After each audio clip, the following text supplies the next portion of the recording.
Good morning, everybody. Happy Friday. A little early start for us today, but welcome to the Courtroom Files Live. Let's start in Miami-Dade. Judge Grumpy Pants. Number 23. Page 7.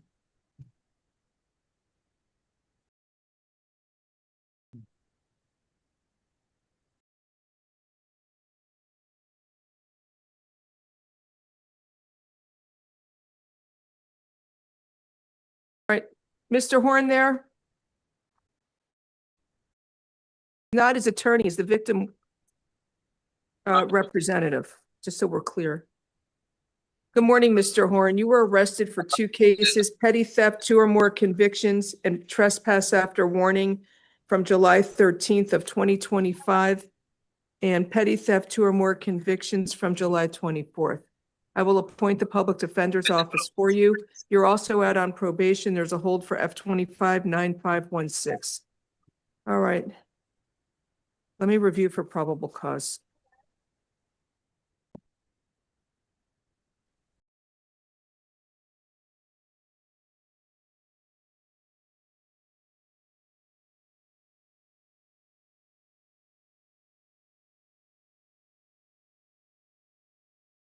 And so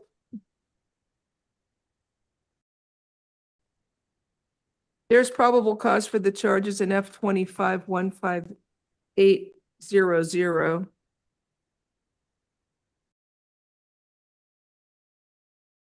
And then the other case,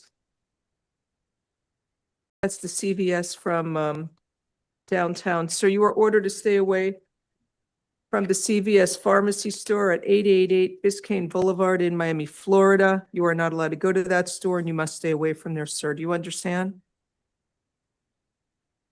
I can't hear him, Ms. Corey. You got to stay away from the CVS. Thank you, sir. The other case is from yesterday. It's the Walgreens in downtown by 31st and Biscayne. So he goes to Walgreens, takes multiple items from the shelves, walks through the store with a black duffel bag, stuffing store merchandise into it. And then they stop him and he says, "Please don't take me to jail for the stolen merchandise. I'll return it back." Total price was $82. This one doesn't mention the prior conviction. However, the other case does. So there would be probable cause for petty theft, 2 or more convictions. On this case, you are ordered to stay away from the Walgreens store at 3103 Biscayne Boulevard in Miami, Florida. All right, so Mr. Alexander's here. Who are you representing, sir? McNally, victim advocate on behalf of CVS, specifically that 888 Biscayne Boulevard, Your Honor. Okay. Your Honor, thank you. Like you said, this person has a violation of probation. The violation was a theft at that same 888 Biscayne Boulevard store. And the violation was also at a CVS. So, Your Honor, we would just be asking for higher than standard bond. I see that you've already issued a stay-away order, so we appreciate that. But we will defer to the state and to Your Honor for the amount of that, but we would just ask for a higher than standard. And I also apologize for the background. I'm on the Bright Line headed to Orlando. Okay. All right. He's seeking a higher bond because he keeps going back to that store. That's what he's pretty much telling me. On the charged with 3 counts of trespassing, so those bonds would be attributable to his returning to the store. I would ask that you do that standard bond. there's 3 separate days. He keeps going back trespassing. That's what they put it there. So that's the allegations of the trespass. So he'll have a bond based upon the conduct of returning back to the store. Each trespass is another offense. Right, he's charged with 3 counts of trespass plus the underlying charges. Okay, so So that's What's the basis of the increase in the bond, that he's already getting you're going to establish a bond because he's accused of doing that activity, Judge. There's nothing additional other than returning back to the store. well, one of those times he stole stuff. And that's an additional charge, which Your Honor would set a bond for. But they don't want him there. He keeps going back. Count 1, petty theft, 2 or more convictions. That bond's going to be $5,000. Count 2, trespass after warning will be $1,000. Count 3 and 4 will be $500 each. And then the other case with the Walgreens case, there's probable cause for petty theft, 2 or more convictions. That's $2,500. Have a good day. Thank you for your consideration, you. Your Honor. Have a good weekend. You too. Your Honor, who would you like us to call next? The attorney that's been waiting first, who was I'm here, not sure who they're waiting on. Emmanuel Lizardo Sanchez. Number 44. Correction.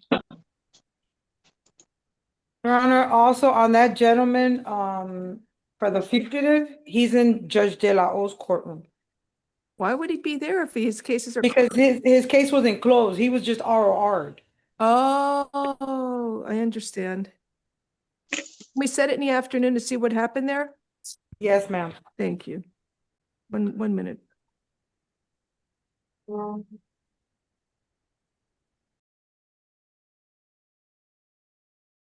Does he speak English, counsel? No, Yeah, I understand. oh, You want to interpret? I was speaking to us in Spanish. Yeah, Thank you. either way, but I understand.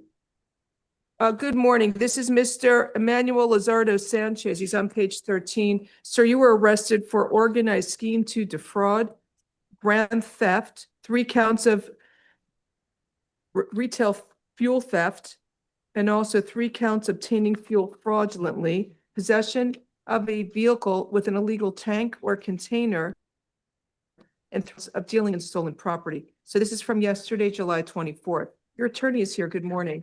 Good morning, Your Honor. Thank you very much for calling me out of turn. Appreciate it. Can you state your name for the record, please? Yes, forgive me, Lana Kukiela on behalf of the defendant. Thank you. Okay, so let me, I need a moment to review. I don't know if you got the A form. Everything has to go through the clerk. I can't send it. If the PD does, it's they can do it. They did send it to me, Your Honor, and we're very appreciative of that. A lot of the times if there's a victim involved, then they can't send it because it's a Marcy law issue. So just try, I know it's hard, but you got to write to the clerk. Okay. And we do try, the only issue is when we're hired just before a hearing, it's virtually impossible because the clerk's not even open yet before we're due to be before Your Honor. All right, as long as you know. Thank you. Let me Yes, read Your it. Do you have any argument regarding probable cause? Yes, Your Honor, maybe it'll help expedite. It's almost verbatim the same as the one that we had yesterday in that same investigation for the fuel tanks where this gentleman is accused of having gone and pumped at the same gas station from several pumps. So some of these counts are duplicative, and then went and pumped one time at a separate gas station.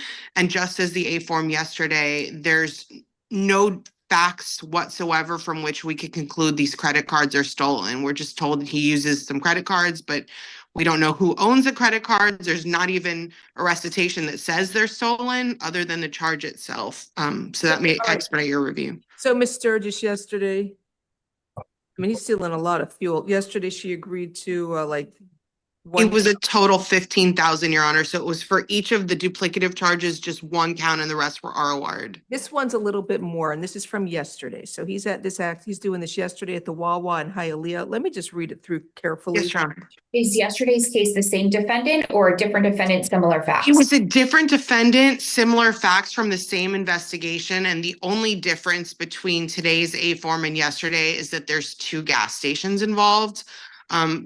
At one gas station, he pumps only once, and at the other, he pumps at several, two fuel pumps. Got it. Okay. Thank you for that.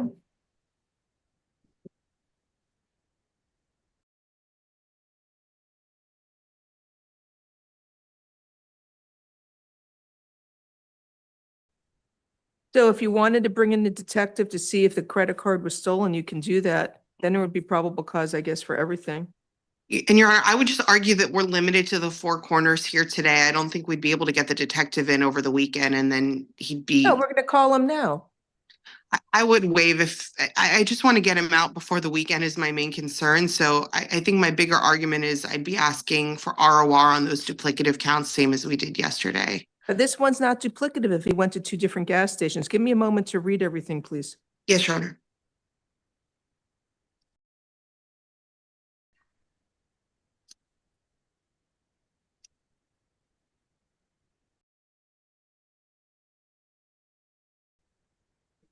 So he went to 2 pumps, that's what you said. Yes, so it's duplicative as one to the gas one station. gas station.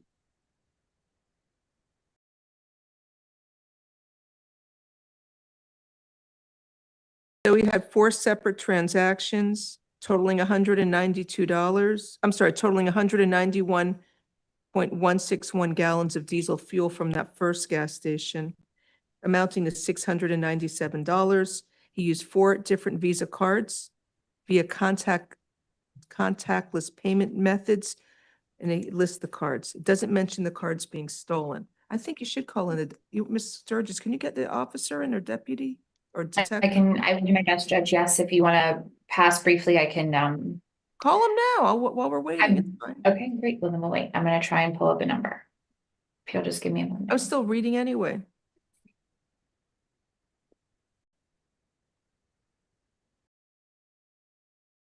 So they're saying he has a bladder in there because a fuel bladder, since his car, the tank has a capacity of 32 gallons, but the vehicle took 192.161 gallons of diesel. And I think there is PCS to that charge, Your Honor, based on that recitation. My concern is as to the fuel theft, obtaining fuel fraudulently, and the Does it dealing in men- stolen property. Right, it doesn't mention the cards are stolen. He shouldn't have to pay a bond on it if that's not if they can't establish PC on that. I agree. I just don't want him stuck in over the weekend if we can't get through to the detective. So then he goes, like 2 hours later, he goes to another Wawa gas station in Hialeah Gardens. And their fuel's at just the one pump. He fuels for 19 minutes. And he got 165 gallons of diesel fuel, $580. He utilized 4 different credit cards.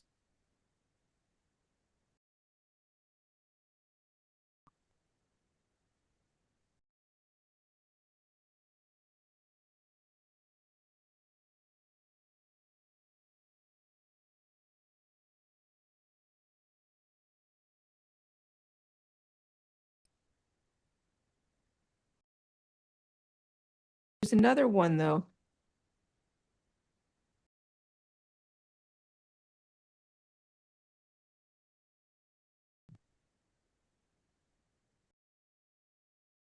Then he goes back to a fuel yard where the stolen diesel fuel is believed to have been unloaded. Then at 102, he's seen exiting the fuel yard and a mobile surveillance is established. He's seen parking at a Wawa gas station, pump 3. This is at 102, so I guess he goes back to the one in Hialeah. And somebody's communicating with Mr. Lizardo Sanchez. Somebody makes a contact payment and he begins fueling into the bladder for approximately 7 minutes. And he goes back and refuels again. The detective, this time, it was from 2 different pumps. He pumped 48.6 gallons, $175 using a Visa card. And then the unidentified male completed 4 more transactions for $700. So there's like a whole fuel theft ring going on here, because I've seen you like 3 days in a row for these cases. Just twice, Your Honor. I've only had the pleasure twice. Oh, I I saw something, somebody else was here then. It might have been, I think there are a number of arrests on this same investigation. So I do think there's certainly probable cause for the fuel tank. And there's bond and the organized scheme to defraud, and there's bonds on those counts already set of 2,500. But It's there's just no bond on the fuel theft, the obtaining the fuel Yeah. fraudulently, or the dealing in stolen, which all relate to them having evidence that these cards were stolen. Sir, you are ordered to stay away from the Wawa gas station at 2901 West 16th Avenue in Hialeah, Florida. And also the Wawa gas station in Hialeah Gardens. I gotta get the address because I didn't get a stay away order for that. It's at 7878 Northwest 103rd Street in Hialeah Gardens, Florida. You're not allowed to go to those Wawa gas stations. You must stay away from there, sir. Do you understand? Then So, any luck, Ms. Sturgis, or no?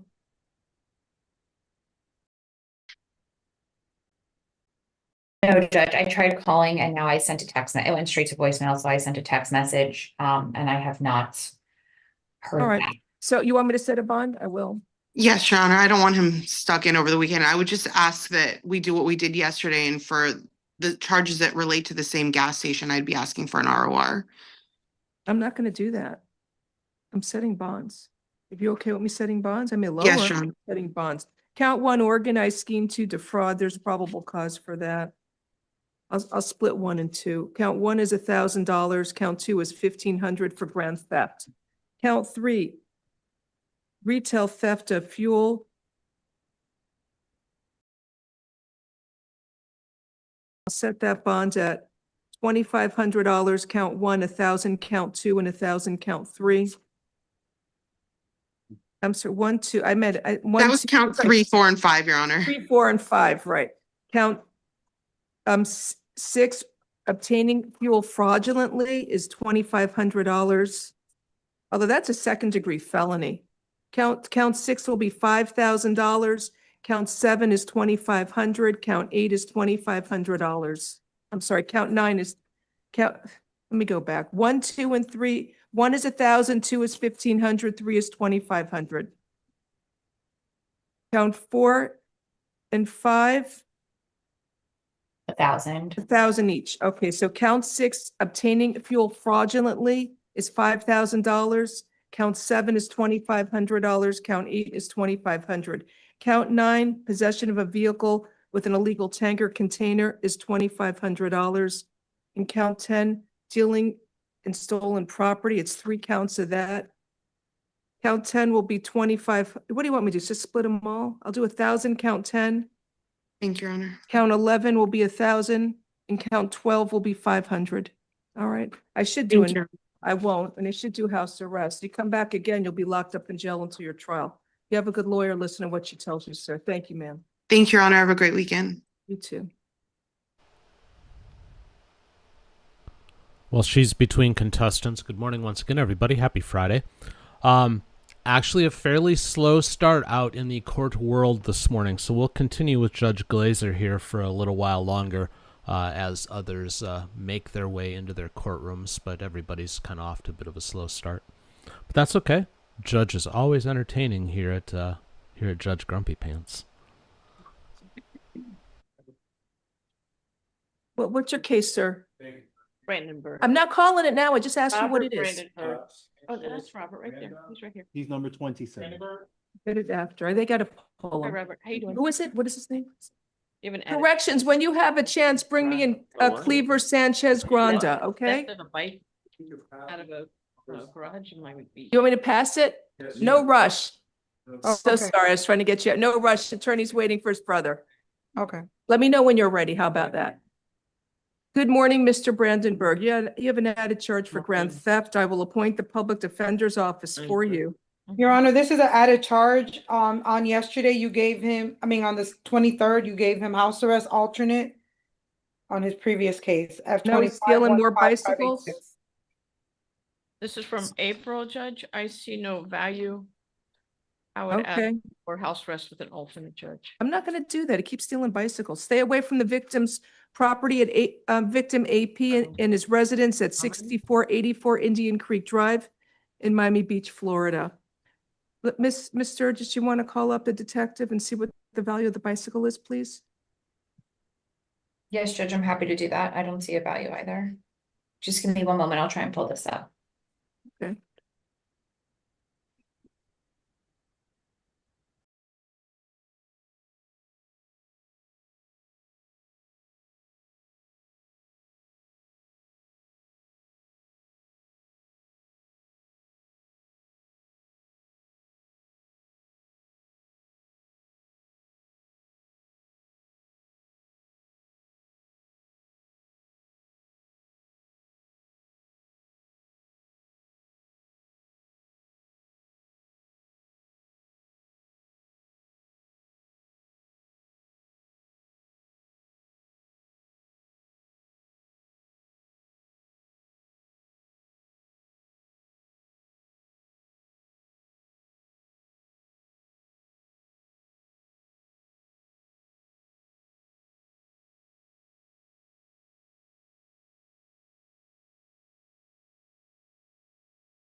Judge, I have Detective Gonzalez on speaker if the court's inclined. Yes, Okay, let me just thank you. my volume here. Okay, do you want to swear him in? Detective, raise your right hand to be sworn, please. Do you swear or affirm the testimony you are going to give in this proceeding will be the truth? If so, state I do. I do. Thank you. What is your name, please? Detective Pablo Gonzalez. What city do you work for? I work for Miami Beach Police Department. Go ahead, state. Detective Gonzalez, did you arrest an individual named Robert Brandenburg yesterday Yes, I did. for a theft on Indian Creek Drive? Correct. Okay, with respect to the property that was taken, can you tell us what it was and what the value of that is? According to the victim, it was a bicycle and it was valued at $1,500. Judge, based on the court's, what we spoke about earlier, I don't have any further questions since value is the only issue. Ms. Corey, do you have any questions? No, I just want to clarify the value you said was 1,500. Is that what he Yeah. said? Did the Oh, victim get the Detective- bicycle back? I'm sorry? There's This a is the couple judge. questions there, Detective. First, to clarify for the public defender, you said it was valued at 1,500. Correct. That's what the OI said. The officer, they sent an officer report. Okay, and then the court asked you if the victim got the property back. He did receive the property back, yes. Okay, Not- thank you. Correct, Not from this arrest? correct. Okay, thank you. Okay, may I excuse Detective? No, detective, is he involved, is he a suspect in any other bicycle theft cases? Because I'm considering giving him house arrest. Yes, ma'am. He potentially is a suspect in other cases that we have. Okay, Working on. thank you. Do you have an objection? Do you think I should give him house arrest or do you have an objection to that? No comments? It's okay. It's my decision. Detective, did you hear that? No, It's- I'm sorry. Don't worry about it. Okay. Okay, Ms. Corey, any other questions for the detective? No, Judge. Okay, that's it. Thank That's you. it, yeah. Bye-bye. All right, I'm setting a bond. I'll make it $1,000 since the victim got the bike back. Good day, sir.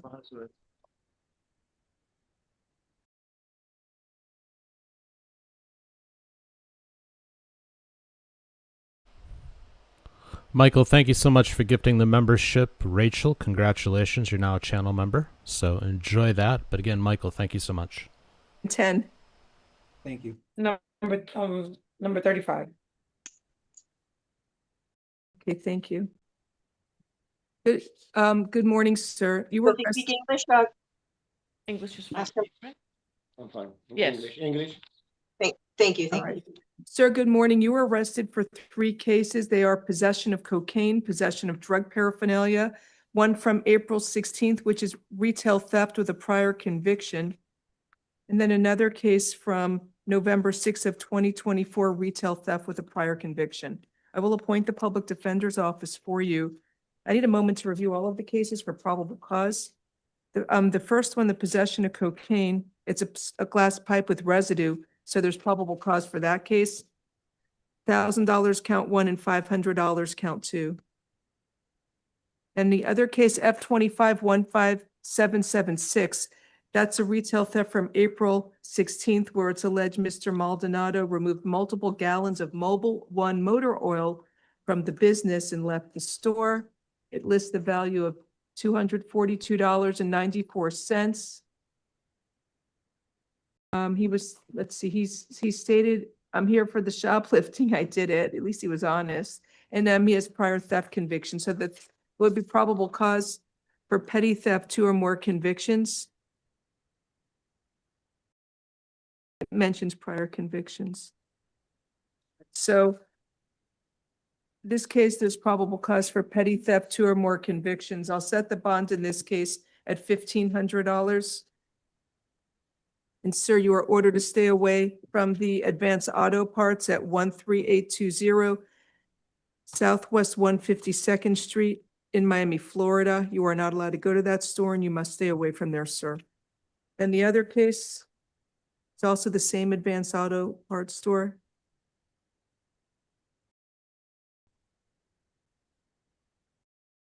So in this other case, it's from November of last year. He took multiple gallons of Mobil 1 motor oil and didn't pay, and there's probable cause for the charge. This one was $356.92. I'll set his bond at $1,500. Have a good day, sir. Ashley and Bailey, thank you both for each gifting 5 memberships. As I discussed in the pre-show, restoring my faith in people, you guys, every single day. You're amazing. Barbara, thank you for just gifting a membership.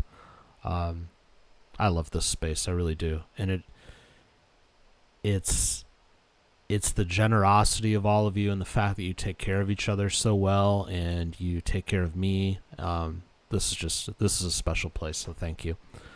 We'll come back to Grumpy Pants at some point, but let's go to Allegan County. This is Judge Belersian, who I've done a couple of videos on, but I don't think I've ever had him on the live that I recall. But I'm going here because he's retiring at the end of this month.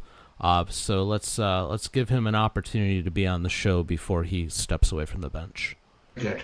All right, very good. So, sir, would you state your name, please, for the record? State your name for the record. David Wayne Tenwalden. All right, very good. Ms. Strasser, as an officer of the court, could you state your understanding? Yes, he is going to be pleading guilty to file 252186 SM for dismissal of the other file 252259 SM and a guilty plea to domestic violence.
All right, sir, you heard what your attorney stated, that you'd be pleading guilty to the domestic violence charge in file 252186 SM.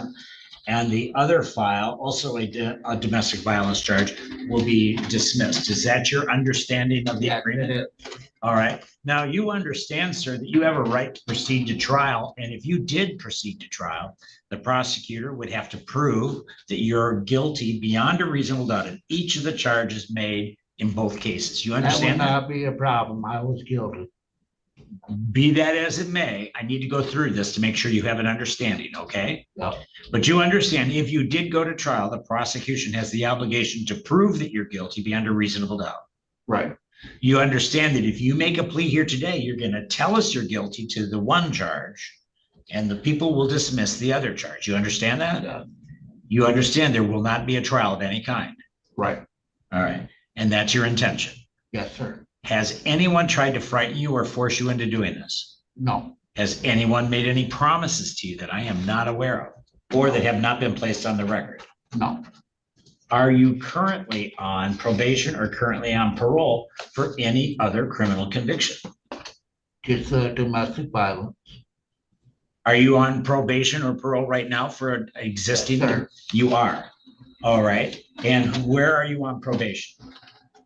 Allegan County with Katie Kudelski. Okay. You understand that this plea may well have ramifications with that. Right. Okay. And you wish to proceed with the plea? Yes. The allegations, sir, are that this is an incident that occurred on June 22nd, 2025. Does that sound correct? Yes. The allegations are that this incident occurred in Lee Township of Allegan County in the state of Michigan. Does that sound right? Yes. The allegations are that you made an assault or assault and battery on Sean Wayne Burkhead. Is that true? Yes, Who is Sean Wayne Burkhead? he is my grandson. And what did you do that makes you guilty of domestic violence? At that time, At this point, yes. What did you do to him that makes you guilty of domestic violence? it's very verbal and made threats against him. I didn't hear the last part. Made threats against him. Did you place him in fear of physical harm? No, Would a reasonable person have felt that they were in danger of imminent physical harm? no, not at that time. Your Honor, may I Ms. Strauss? inquire? May I I inquire? was just going to ask if you want to inquire. Mr. Tenwaldy, at that time, did you threaten your grandson with a fork? Pardon? I can't hear her. Did you threaten him with a what? A fork? Did you threaten your grandson with a fork at the time? Yes, Would Okay. that And have, wouldn't that be something that would cause someone to fear physical harm? yes, it would. And that's what you did. Yeah, All right. Are you satisfied with the plea? yes, I am. Sir, you provided me with the basis to accept the plea. I will do so. I do accept the plea. I don't see that there's an open domestic violence case that you're on He's been probation. placed on diversion. Oh, it's on a diversion? Yes. Has he completed the diversion? No, he has not, and we did discuss the implications of this.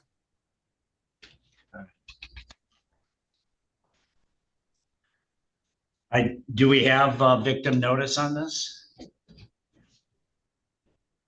Do I believe have we what? have to set for sentencing. We did want to right. go on Very record good. regarding the no contact order, though. All right. Go ahead.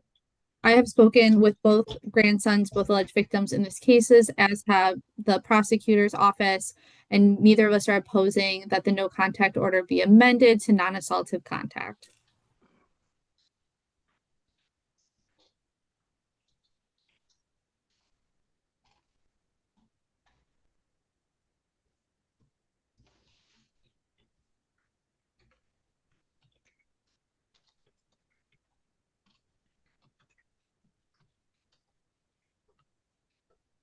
All right, I'm going to amend the no contact order to non-assaultive contact. Set this matter for sentencing at a later date for victim notice.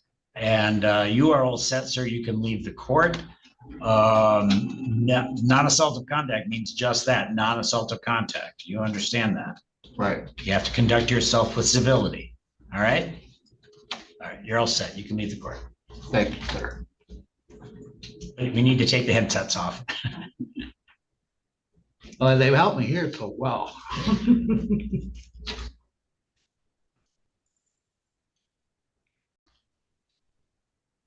Thanks, Tess. Thank you. We're also ready to proceed with Ms. Childers' plea.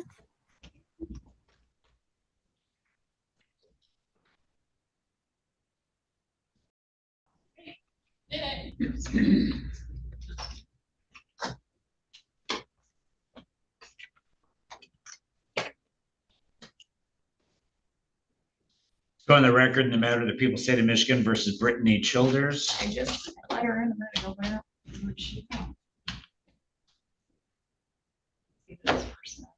person on the phone, can you tell me your name, please? Benedict Flores.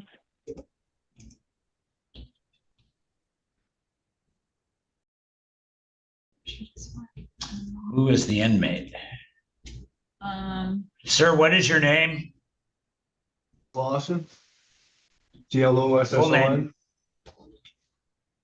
David Clausen, CLOSSON. Clausen. Okay, got it. We're going to rename you, sir, and place you in the waiting room until we're ready to proceed. I don't know where she went. I can send her a message to have her log back Okay, on. to come back in? Sure. Yes. We were also Oh, ready. you know what? You know what? She went back into a breakout room. Like I let her in, but she went over there. Let me see if I can get her back to main session. I'll move her. I just did, so Oh, we'll see. That was weird. Cause I know she was just there and I didn't admit. do we but have Mr. There she goes. We're gonna take Mr. Mast to next. Mr. Workman is waiting for that one. Let's go on the record in the matter of Childers.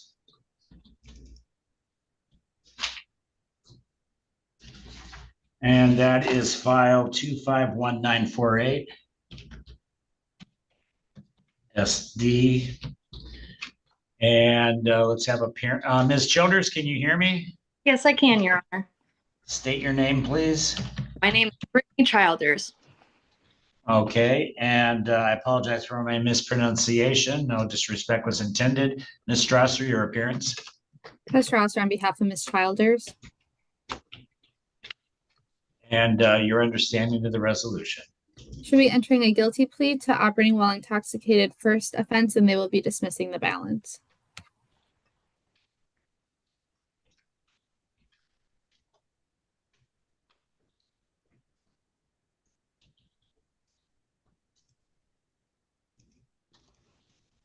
So dismissing count 2. Yes. You're taking this as a lesser of count 1. All right. Ms. Childers, you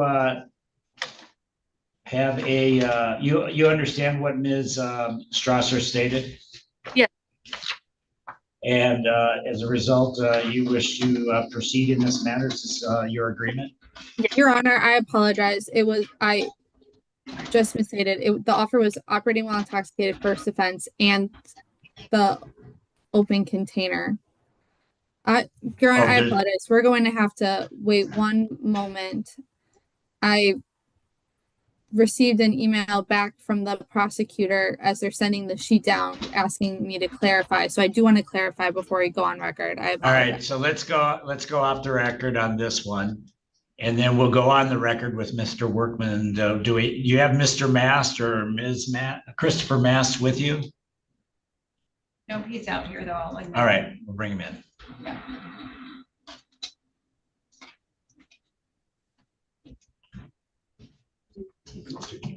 May I enter the room with the prosecutor, please, to clarify? Sure. Thank you. Let's put Ms. Strasser in with the prosecutor.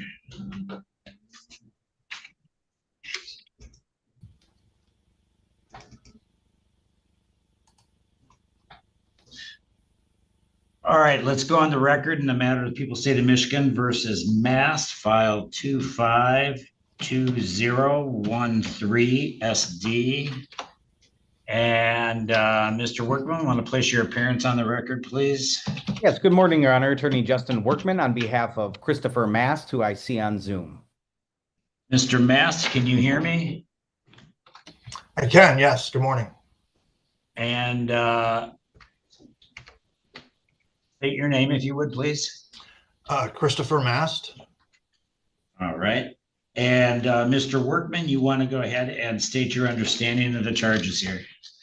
Yes, Your Honor. Or the resolution, not the charges. Yes, the resolution. agreement reached with the prosecutor's office is to amend count 1 to an operating while intoxicated and dismiss count 2 with no recommendation for sentencing. Or no sentencing recommendation or agreement. Got it. Yeah, I understand. All right. OWI first. Well, OWI.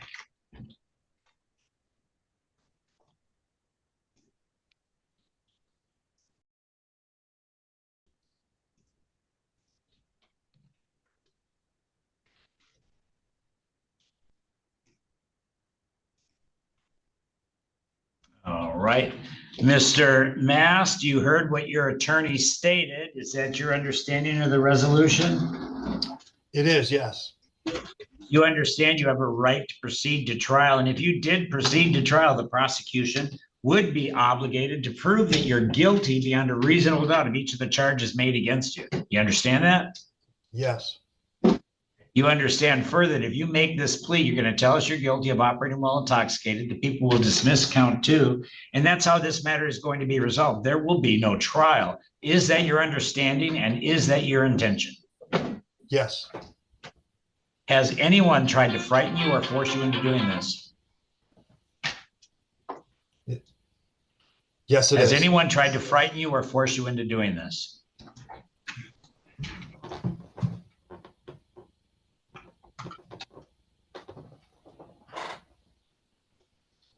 Mr. Mass, can you hear me?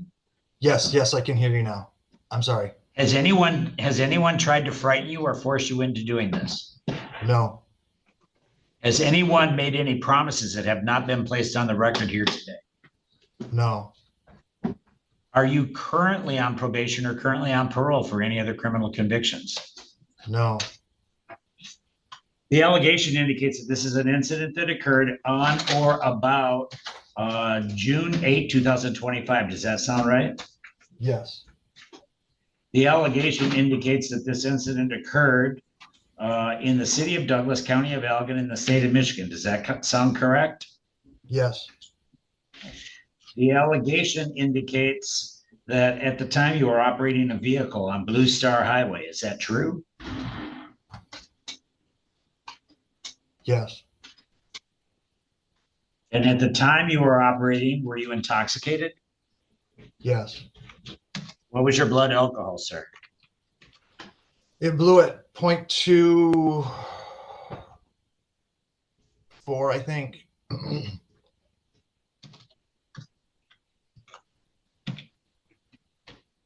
Are you satisfied with the plea, Mr. Workman? I am, Your Honor. Sir, you provided me with a basis to accept the plea. I will do so. I am signing the McNally cross in regard to count 2. That means it's being dismissed. And sir, what I do with all of these cases is with every case having to do with operating while intoxicated, operating with high blood alcohol, or impaired, we insist people get a substance screen. That does not necessarily mean that we are placing someone on probation or incarcerating or anything like that. It just helps us to understand the status of the person to help us better enable us to make a sentencing specifically to you rather than just give you a cookie cutter sentencing. So, Mr. Workman, do you wish to utilize the probation department for the substance screen, or are you going to have it done at an outside vendor? No, Your Honor, we already have it set up for next week, so we'll get that to the court as soon as it's completed. Very good. So we'll set the matter for sentencing at a later date. Sir, you're all set. If you have any questions, follow up with Mr. Workman. Thank you. Good luck to you. Good luck to you, sir. You can leave the court. You're welcome. Thank you, Your Honor. You're welcome.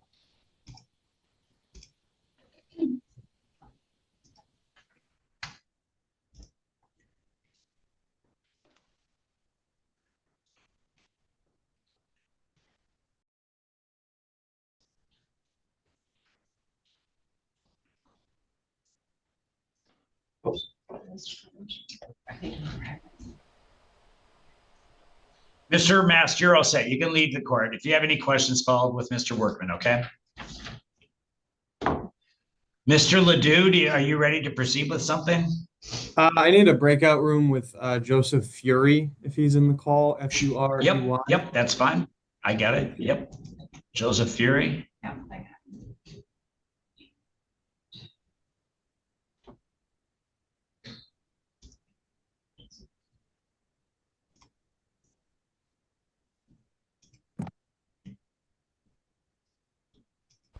All right. Well, judges between contestants, let's go to Florida. Wade Mercer's first appearances. You have a hold out of Sarasota County, Florida. Mr. Williams, it appears to be a child support matter that you have going on down there. They do have a purge amount on this hold. That purge amount is $2,253.33. There's also a reference in here to a $70 sheriff's fee. So I'm not real clear if that sheriff's fee has to be paid before you can be released or not. I'm going to ask the jail to verify that with Sarasota County. If you're able to post this purge amount, Mr. Williams, you will be released and you'll show up at court later down there. If you're not able to pay the purge amount, then you'll be transported to Sarasota County. And when you get down there, you'll go before a judge or a hearing officer. Mr. Williams, do you have any questions? No, sir. All right, sir. Wish you the best. Next, we have James Coleman and Edmund Ellis.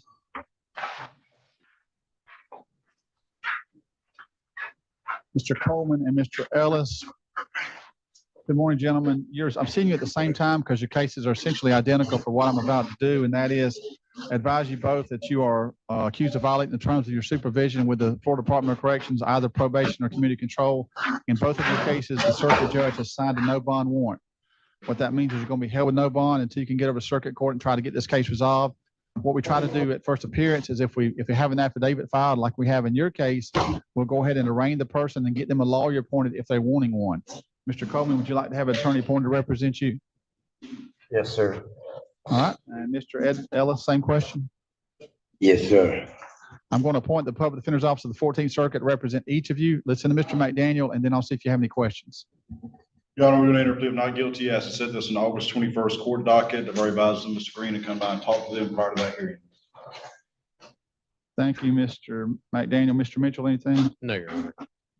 All right. So, Mr. Coleman, do you have any questions, sir? No, Your Honor. All right, sir. I wish you the best. Mr. Ellis, any questions? No, sir. I'd like to say something if I could. Sure. When I was at the center at Chrome, two people raised their hand at me and threatened me to fight, and the fellow in charge wasn't even concerned to ask questions about it. I need to press charges on them guys because that did this to me, and they threatened me. But thank you, and that's all. All right, Mr. Ellis, if you want to talk to law enforcement, you can do that request at the jail. They have a process to go through to fill out a request for a law enforcement officer to come see you. I would suggest you don't talk about this Chrome circumstances because I want you to say something that's going to hurt yourself, but you need to talk to an attorney, okay? All right, thank you. Have a good day, sir. Brandon Moore. Mr. Moore, good morning. Mr. Moore, you're here for first appearance accused of one count of driving under the influence. Mr. Moore, there is probable cause in the complaint. Mr. Moore, I'm going to appoint the Public Defender's Office to represent you. For today's purposes, I'm going to ask that you listen to Mr. McDaniel, your attorney. Your Honor, I spoke to Mr. Moore. He's going to plead of no contest to the charge of DUI. Understanding he'll be placed on probation for 11 months, 29 days, $1,078 in fines, 50 hours of community service, DUI class, counseling if required by probation, and he has signed his plea waiver form, waiving his right to jury trial and call witnesses, and a minimum driver's license suspension. Moore, did you hear that agreement, sir? Yes, sir. Mr. Moore, any questions about that agreement? No, sir. And is that the plea that you would like to enter? Yes, sir. And Mr. Moore, I know that you have an out-of-state address, but the criminal history I've got shows no prior history. Is that accurate? Yes, sir. All right, Mr. Mitchell, is this agreeable with the state? It is, Your Honor. Mr. Moore, I'm going to accept your plea of no contest to the charge of driving under the influence, sir. I'm going to judge you guilty of that offense. Is he pleading to less than 0.15? Yeah, less than 0.15. He blew up 0.12. Oh, it's a 0.12? Okay, so it's a plea of no contest to less than 0.15, which is what you're accused of.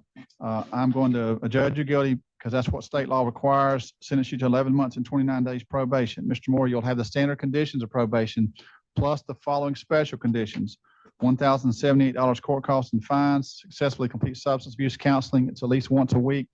If you enroll in the school within 60 days, the DUI school that is, then that will constitute your counseling. That 16 hours they make you go to will satisfy the counseling. If you don't enroll in the school within 60 days, Mr. Moore, then you can choose to go to AA or wherever you wish. If you choose AA, we put a cap on it of 12 classes.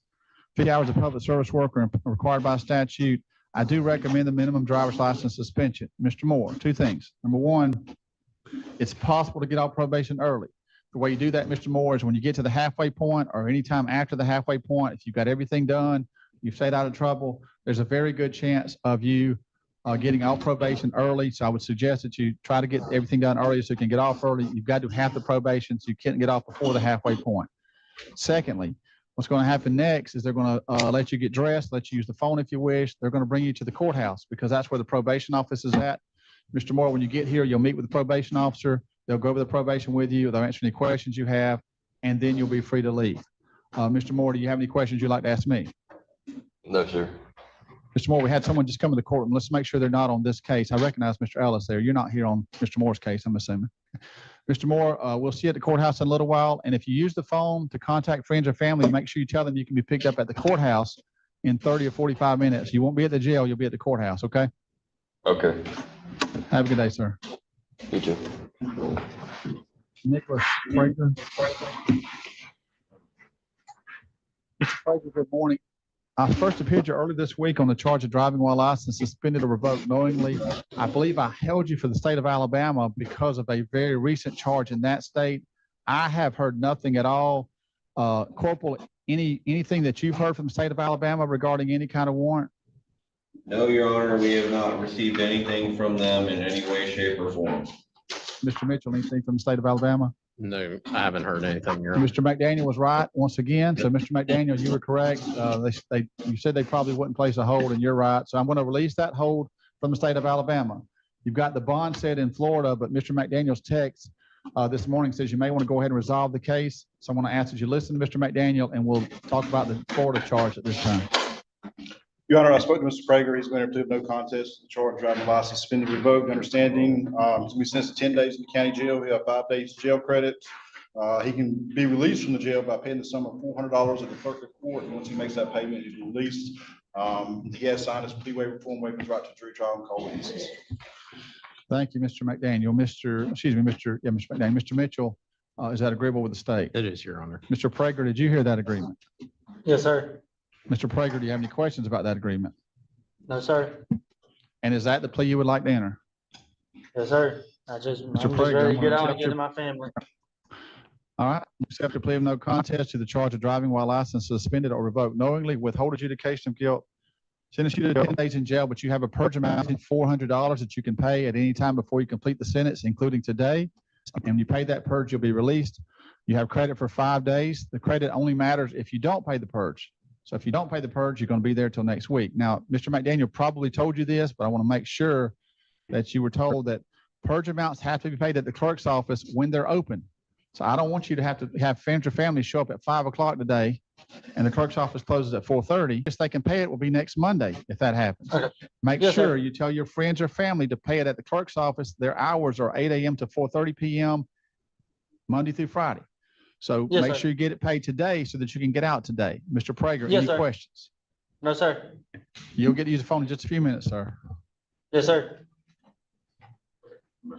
Y'all here on Mr. Ellis, correct? So we first appeared him already. I started at 8:30 this morning and he was number 3 on the list. He's charged with violation of state probation. The warrant in his case has no bond. I appointed the public defender's office to represent him and we scheduled him. He's placed on Judge Garcia's next VOP docket. Mr. McDaniel, what was that date again? August 21st. August 21st is his date, but he has no bond. The allegation against him is that he was unsuccessfully discharged from Chrome Ministries drug treatment program. And is he still in the room? No, he's not. He's outside. Okay. I just heard somebody talking. I wanted him to know that, and I would like the jail to know, to tell him that he had friends or family show up. I know Mr. Ellis, but I don't know your relationships. I can tell him who showed up on his behalf. Oh, I ain't seen Susie in years. First cousin. So, Corporal, we need to let Mr. Ellis know that his He's cousin back in showed the up. courtroom, Your Honor. Okay. He's Mr. back in the Ellis, room. when we Yes, got sir. through with your first appearance, your cousins showed up. Yes, You sir. have 2 cousins that are in the courtroom today. And I just Yes, explained sir. to them what happened this morning so they would know. Do Yes, y'all sir. have any questions? Mr. Ellis at the jail, we just brought you back to let you know you have loved ones come here. I know a lot of people wish they had loved ones, so you got people supporting you. That's a good thing, okay? Yes, I do. I needed to come get my bike or my property. But thank you. Okay, I sure appreciate they it. heard you, Mr. Ellis. All right, thanks. Have a good day. You too. You too, man.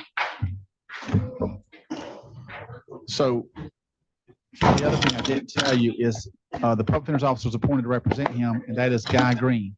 So Mr. Green will be notified by Mr. McDaniel, who's with the public defender's office also, that he's representing Mr. Ellis.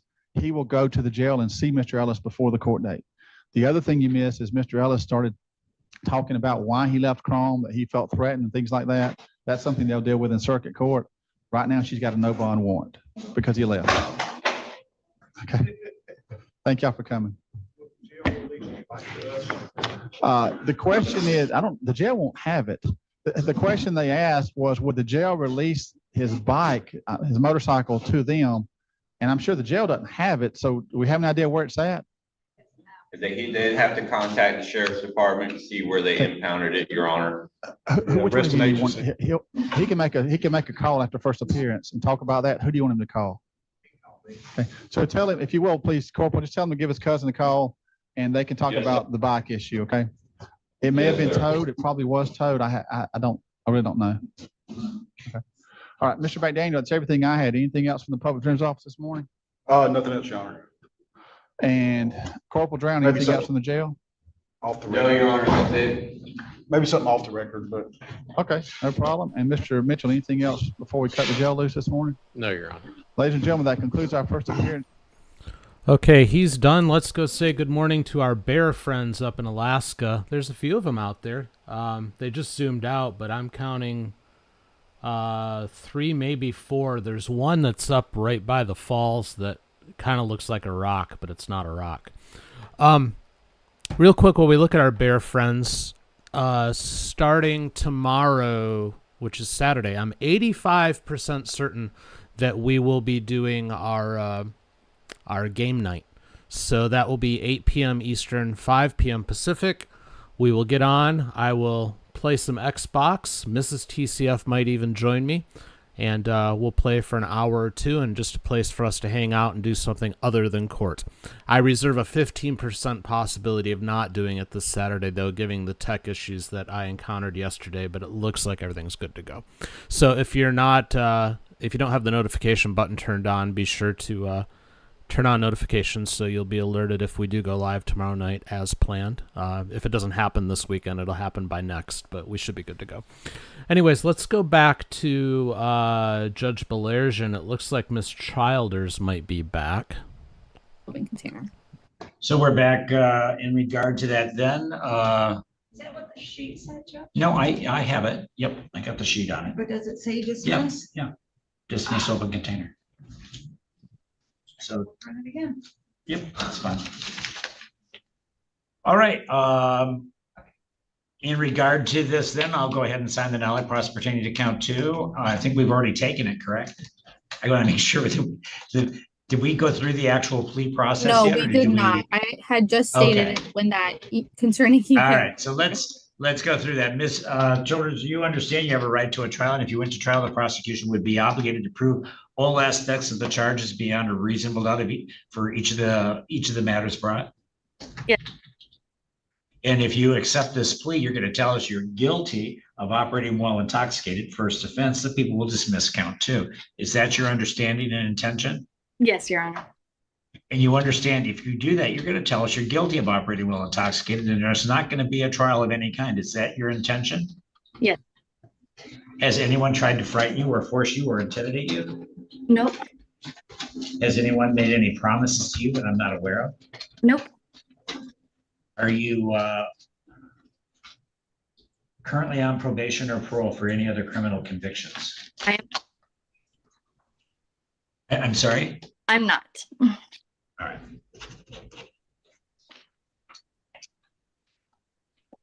The allegations indicate this incident occurred on March 22nd, 2025. Is that true? Yes. The allegations indicated this incident took place in the city of Saugatuck, County of Elgin, state of Michigan. Is that true? Yes. The allegations indicate you are operating a vehicle on Culver Street. Is that true? Yes. And were you intoxicated at the time? Yes. And what was your blood alcohol? 0.10 and then 0.0. 0.10 and then point what?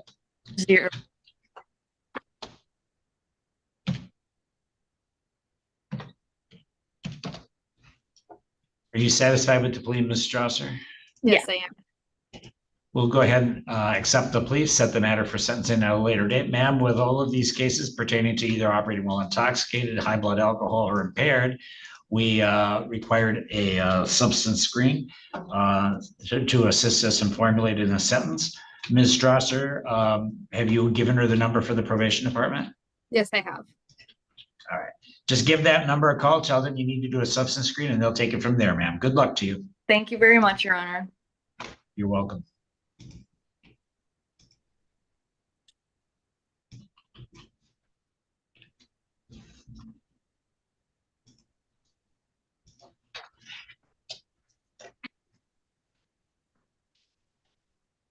Amy, is Spencer speaking with someone right now? Oh, I'm sorry. Spencer. Yes, he is. Could With I Joseph join? Murray. Yes, could I join that Sure. breakout room briefly, please? Yeah. Are you ready to speak with pro pers, Mr. Zekerzeki? Yes, Judge, I'm ready for whoever's available. Yep. In regard to your vias, that's with Ms. Strasser, but is that pleading guilty to the refusal of the PBT and careless, or are you just? Yes, yes. Okay, it that's is- fine. Yeah, we're keeping the refusal of PBT, but the OWI is being dropped down to careless.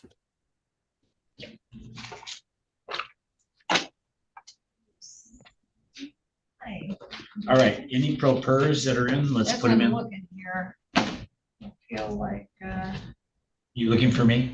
they're all attorneys.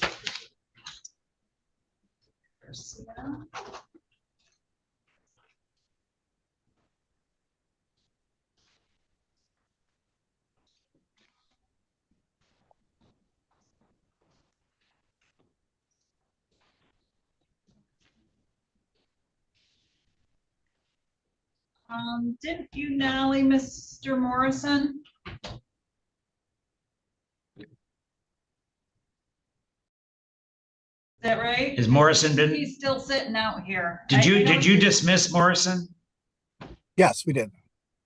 All right, I'm gonna tell him that he can leave. Mr. Morrison, you can leave the court. Your case has been dismissed. I'm sorry?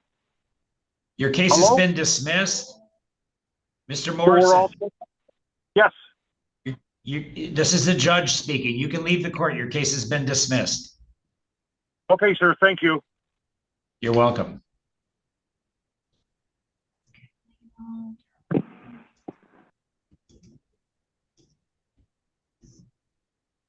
Alan Violetta or Aletta, I don't know who.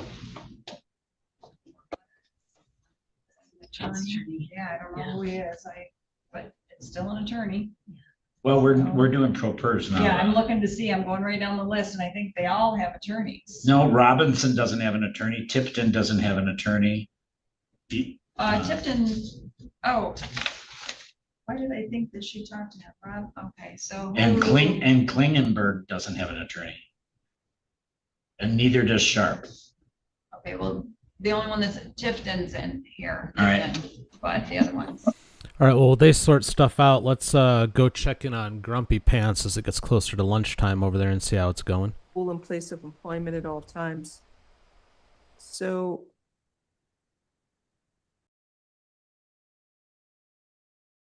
We'll set a bond. It's going to be $5,000. Have a nice day, sir.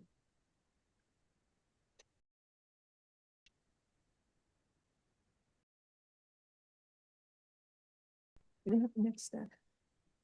Mr. Moat, you're not ready yet? Yes, sir. Why don't you tell me then? You can, I'm waiting for you, sir. Thank you. I'm so sorry. Number 27. Let me call up Clever Sanchez Granda on page 8. I'm sure you have better things to do than sit here. Not a problem, Your Honor. You saw that you read this? I haven't had a chance Give to me 1 read it. second. Read it quick. Thank you, Your Honor. I didn't read it yet, but. So Judge, did you call somebody on page 8? Yeah, I called Clever Sanchez Granda. His attorney is here. Number 27. Yes.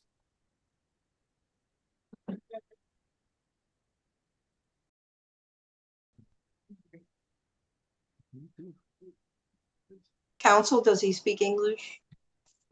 Spanish, please, Your Honor. We'll ask him. He says he needs an interpreter, Spanish, he said. Spanish, please. Okay. Good morning, sir. You were arrested for a sexual battery charge and a lewd and lascivious molestation charge.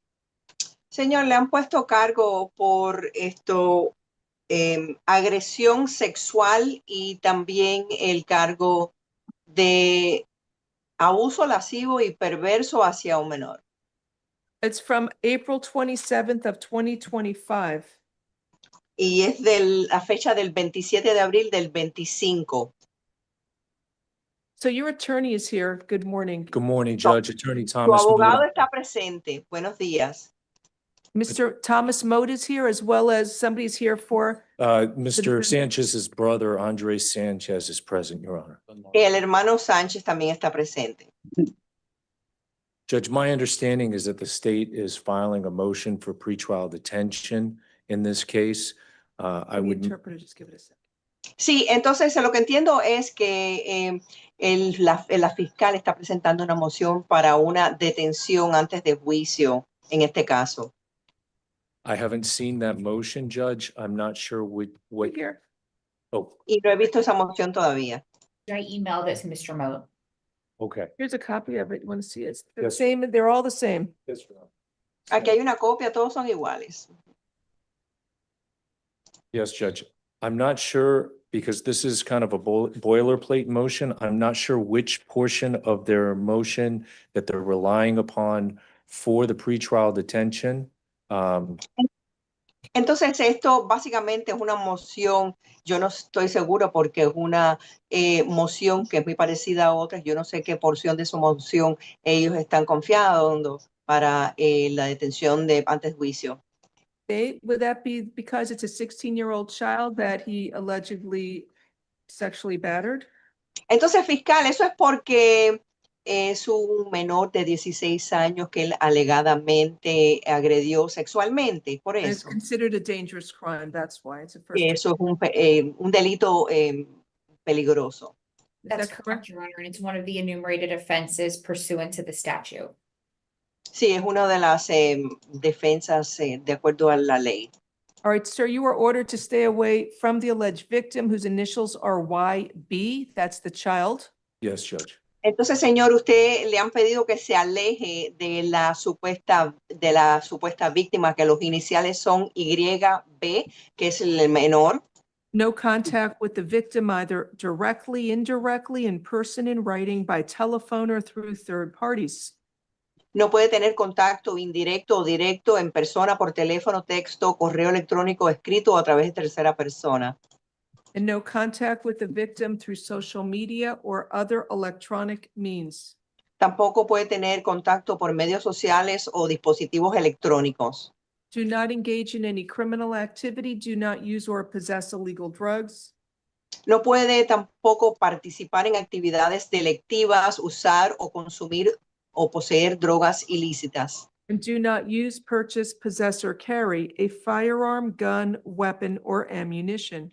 Tampoco no puede usar, comprar, poseer o portar pistola, arma de fuego ni munición. You must immediately surrender any firearms, ammunition, and any concealed weapons permits to the nearest police department and file a receipt with the court. Tiene que entregar toda arma de fuego si las tienes, munición, permiso de arma oculta y presentarlas en la estación de policía más cercana y entregar recibo con los secretarios judiciales en el tribunal si es que usted posee estos artículos. Do you understand the stay away order? ¿Entiende la orden de alejamiento, señor? ¿Sí o no? All right. Also, there could Yes. be probable cause for the familial sexual battery as well, because he was living there too. Ya que él estaba viviendo ahí, eso puede incluir la agresión de familia. Mr. Moat, what would you like to say? Thank you, Judge. ¿Qué quiere decir, licenciado? Gracias. There is a pending divorce between the alleged victim's mother and my client. Entonces hay un divorcio pendiente entre la esposa de mi cliente. And with regards to the stay away order, we have no objection of any kind with regards to the alleged victim. However, there are court proceedings that my client will need to attend that relate to the alleged victim's mother. I have a copy, a printout of the divorce that's pending.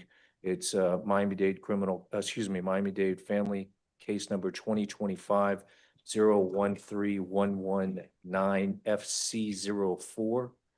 Allow me to translate so your client understands. Entonces, referente a la orden de alejamiento, no tenemos ninguna protesta o objeción hacia la víctima, pero hay otros procedimientos que mi cliente va a tener que asistir, que tienen que ver con la madre. Y tengo aquí unas hojas del divorcio que está pendiente y el número del caso es 2025-013119 FC04. And that case was filed, Judge, on June 20th, 2025.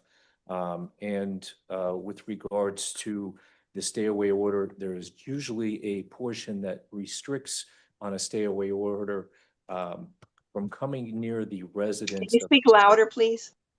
And let me translate, please. Excuse me. Entonces, este caso se presentó el 20 de junio del 25 y también referente a la orden de alejamiento, que usualmente hay una porción que lo restringe de la orden de que se aleje de la víctima. Okay, go ahead. The issue, Your Honor, that I would like to present to the court with regards to that order is that if Your Honor looks at the arrest affidavit, if I'm not mistaken, it is not the location of the property that is in the names of both the defendant and the alleged victim's mother. Entonces, si usted mira esto, si usted mira, y algo que quiero presentarle a usted, su señoría, referente a esa orden, es que si usted mira la orden de arresto, si no me equivoco, no es el local de la propiedad que está bajo los nombres del acusado y la madre de supuesta víctima. The alleged victim's mother and my client have been separated from some time. However, prior to their separation, they had purchased a home together. What And does this have to do Entonces, with this ellos child, están the separados por victim in this bastante case, tiempo y who the stay-away compraron order is entered against? yes, so with regards to the stay-away order being entered, my client has exclusively resided at 11695 Southwest 154th Avenue, Miami, Florida, 33196. That is the location of the house, and I have a copy of the warranty. What does this have to do with this child who he's ordered to stay away with? Is he living in the same house as the child? No, Pero ¿qué he's tiene que ver living eso at con el that- menor donde vive la casa? Él está viviendo en la misma casa. My client is living at 11695 Southwest 154th Avenue, Miami, Florida, 33196. We're asking that the court clarify that my client can continue to live at that location and not be precluded by this court's stay-away order as to living at that particular location. Sí, entonces mi cliente está viviendo en 11695 Southwest 154 Avenida y queremos que él siga viviendo ahí en esa dirección que no sea incluido en esta orden de alejamiento que está usted presentando acá. So, sir, this stay-away order is ordering him to stay away from the child. Yes, He cannot go to wherever the child is. He cannot be within 500 feet of the child. Yes, Judge. Esta orden de know that he's alejamiento getting es a hacia, divorce. hacia el menor, ¿ok? No puede ir y estar cerca del menor, And I donde have quiera no que viva. legal authority to get involved in any dispute in a divorce. So I don't understand your question. I'm so Así sorry. que yo no entiendo, yo no puedo entrar en los argumentos legales de otro caso, así que yo no entiendo su pregunta. The alleged victim has never resided at 11695 Southwest 154th Avenue.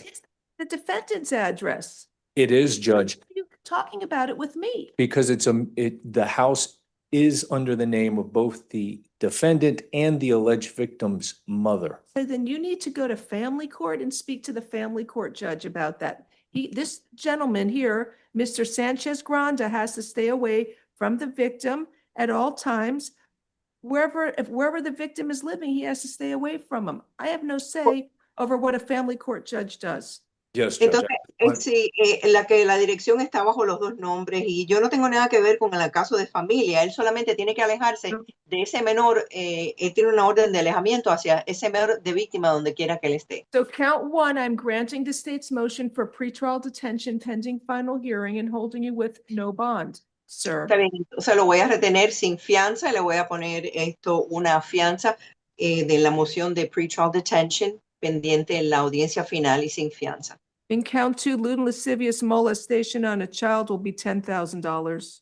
Y el otro cargo son $10,000 de comportamiento lascivo, abuso lascivo y perverso hacia un menor.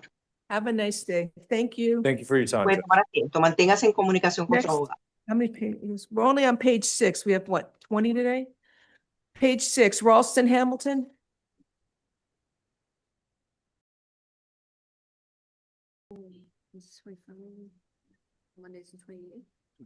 Your Honor, after him, we could take the two that we passed, Hernandez and Creamer. Huh? What? I got it. I'm messing with you. You know that. I put them aside. Okay. You know, it's almost noontime. Those chickens are downstairs waiting. You're getting hungry. Not me, the Hungry, chickens are. desperate. It's my entertainment. Okay, yes, hi, Mr. Hamilton. Sir, you were arrested for possession of cocaine and petty theft. I will appoint the public defender's office for you. All right, so let me review. There's probable cause. He had a crack pipe and he had residue and he stole 4 boxes of Red Bull drink.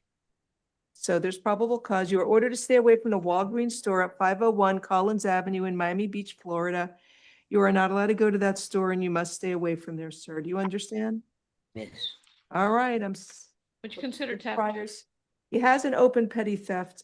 And lots of He also has a conviction for petty theft from June 24th. A bunch from 2024. I have to set a bond. Count 1 is $1,000. It's residue, and count 2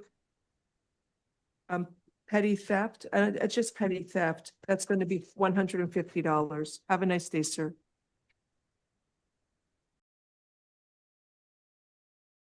Next is Juan Ibanez. We have Mr. Jazzer. Oh, I'm so sorry. You Hernandez. just told me. I didn't put it in the right file. Yasser Hernandez is next on page 3. Good morning, sir. Do you Want speak English? Yasser Hernandez or do you want Mr. morning, Your Honor. Ibanez? Oh, who is this? This is, you're Mr. Ibanez? Yes. This is Juan Ibanez? Oh, all right. After that will be Yasser Hernandez then. Hi, Okay. Mr. Ibanez. Sir, do you speak English? Yes, ma'am. Good morning, sir. You were arrested for retail theft with a prior conviction and possession of drug paraphernalia. I will appoint the public defender's office for you. Sam Walgreens at 501 Collins Avenue is busy yesterday. He's took 2 cases of Corona beer and left the store without paying. And then he had a crack pipe. He said there's prior theft convictions. I don't think it says there's crack. Oh, it says cocaine residue. Sir, you are ordered to stay away from the Walgreens store at 501 Collins Avenue in Miami Beach, Florida. You are not allowed to go to that store and you must stay away from there, sir. All right. Judge, would you consider the TAP program for Mr. I Ibanez? don't know. I'm looking at his priors. At least he has nothing pending. He has convictions from 2024. Judge, he has a prior Yes. theft in February of this year. He has he has petty theft from this year, February 2025, 270 days. He's setting a bond. Count 1, petty theft with a prior conviction. October incident, Judge, would you consider? Uh-huh. I'll set his bond at $1,500. Count 2, possession of cocaine, it's residue, $1,000. I'm sorry, possession of drug paraphernalia, it's $500 for count 2. I'm setting a bond. Stay away from Walgreens, sir.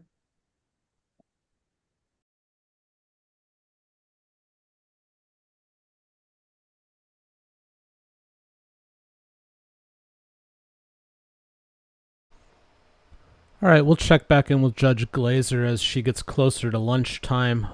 Because we haven't been there in a couple weeks, let's go to Adams County, Colorado, where they're doing bond hearings.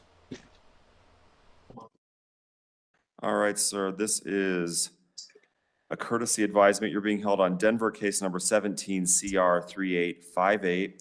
You are on a no bond hold, and we did let Denver know as to your status here in Adams. Thank you. Christopher Leach. He's in medical, he'll be a WebEx. Okay. Roland Cox. Yes, Morning, sir. Mr. Cox. Morning. You are being held on a Denver Marshal's warrant. That is case number 23 GS 9382. Your bond was set in that case at $100 cash surety or property, and we did let that agency know that you're here in Adams. Thank you. Clarissa Cornish.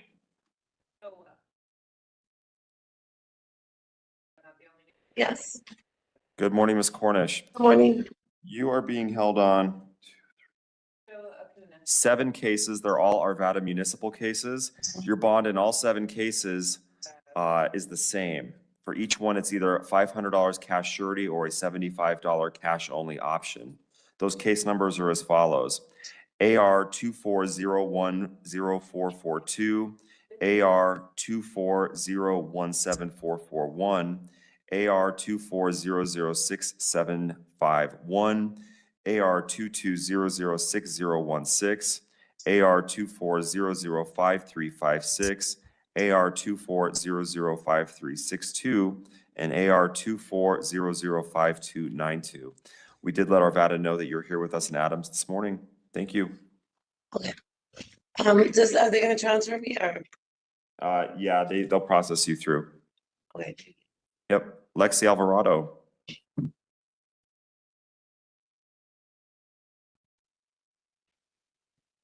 Morning, Ms. Alvarado.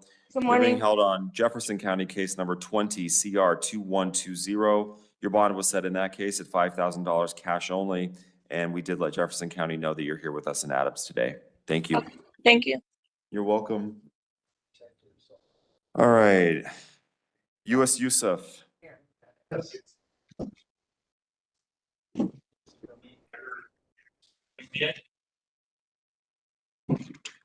Good morning, sir.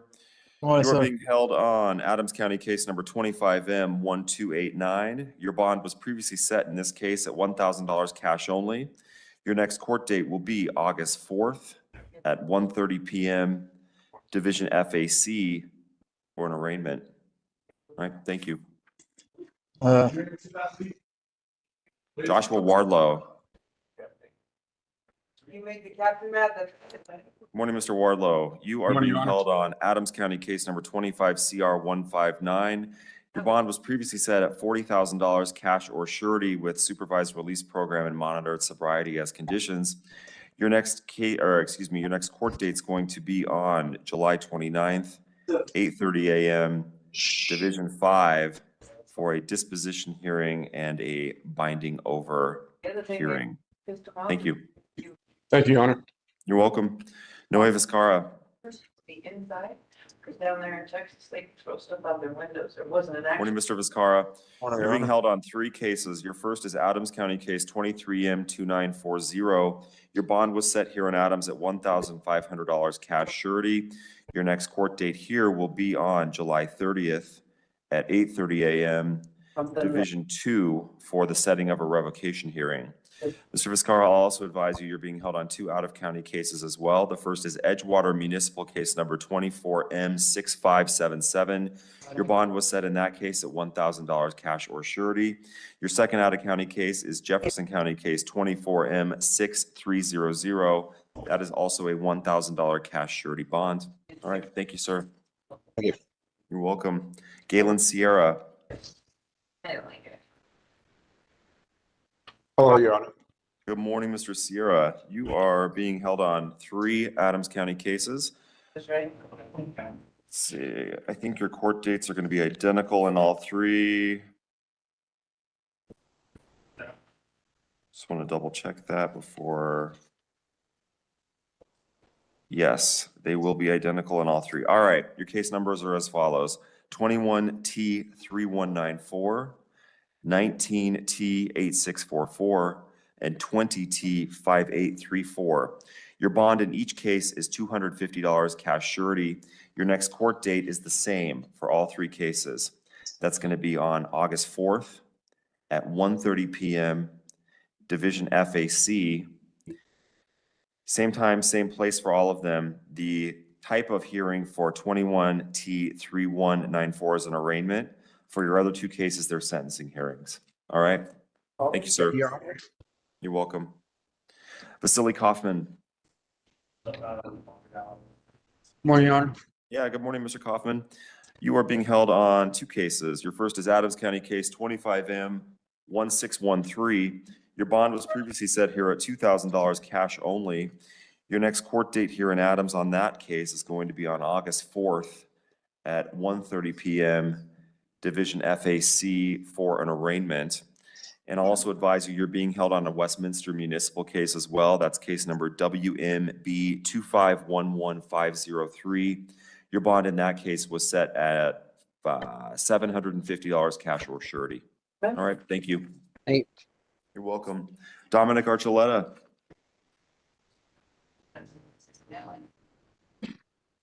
Good morning, Mr. Archuleta.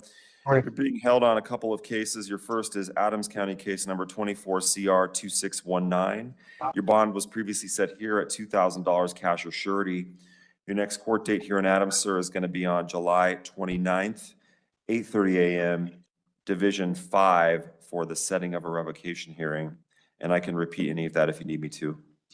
No, it's fine. Okay. Your other case is Jefferson County case 25M489. Your bond was set in that case at $50 cash only. All right. All right, Thank you. thanks. Good luck. Yes. All right. I see we've got our Spanish interpreter. Good morning, sir. Good morning, Your Honor. Have you had a chance to do a breakout session with the individual, I think, that needs translation? I have not. You have not? Okay. And who do we have for our public defenders this morning? 7.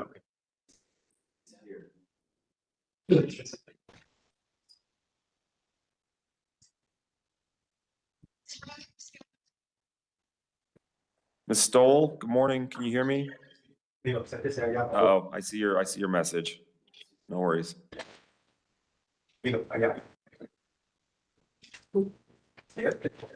Oh. You are correct, Ms. Stoll. I didn't know, sometimes some of your colleagues still want to talk to them anyway. But if you don't need that, that's totally fine. Yes, sir. Just to let you know, on Leach, we had said he was going to be a reschedule. He's a refusal today. Who is a refusal? Leach. First name. Leach is now a refusal? Yes. Okay, let me call that one. Actually, he's an out of county, so I don't need to call it. Okay.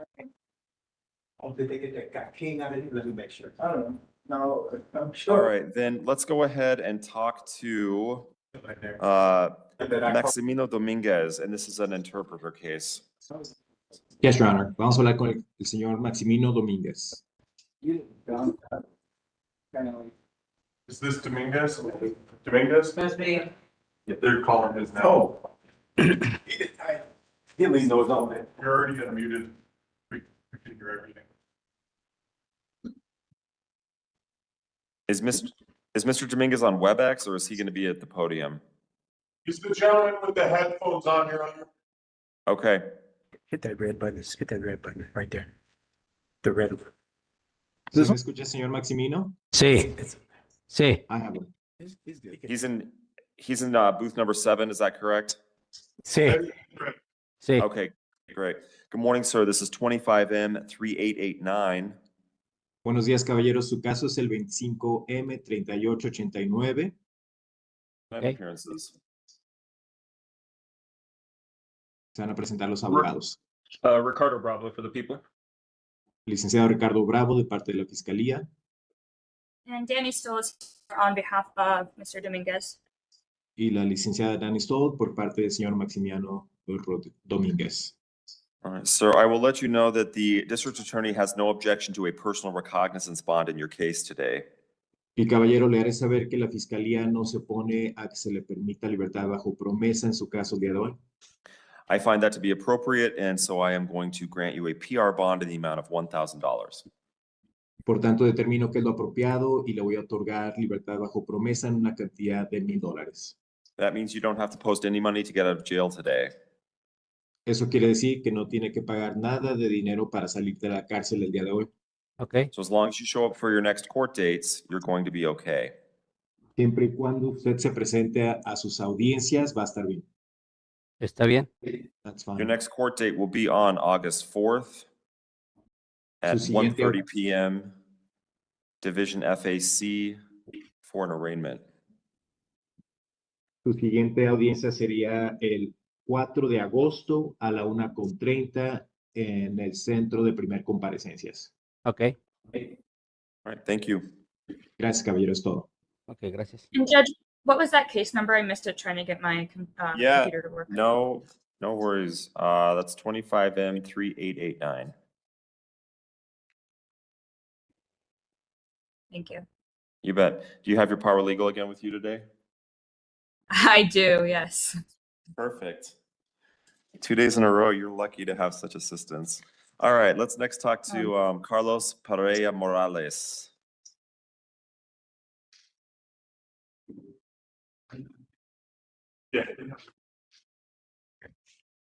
Good morning, sir. This is a courtesy advisement.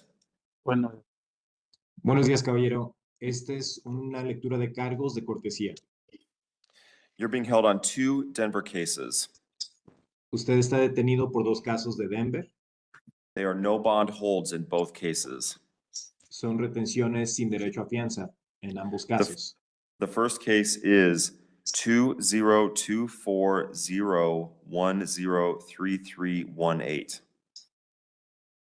El primer caso es el 2024013318. Your next case is 2025-024-2980. Su siguiente caso es el 2025-024-2980. And we have let Denver know as to your status here in Adams County. Y le informamos a Denver su estatus aquí en el condado de Adams. Thank you. Gracias, caballeros, todo. Let's take a moment and check in with our bear friends. Looks like we're currently looking at one that's by the river's edge. Probably caught some breakfast and is working on that. So we'll keep an eye on them. Let's go back to Grumpy Pants as we get a little closer to lunch, see how she's holding up. She's probably on page 7 of 20-some by now. Possession of a firearm, weapon, or ammunition by a convicted felon. I will appoint the public defender's office for you. We'll be invoking Mr. Aguilar's right to counsel and his right to remain silent. Thank you. So this is a case from July 12th of 2025. It happened at the North Side Shopping Center where the victim was shot multiple times. I guess the victim was having a romantic affair with the defendant's wife.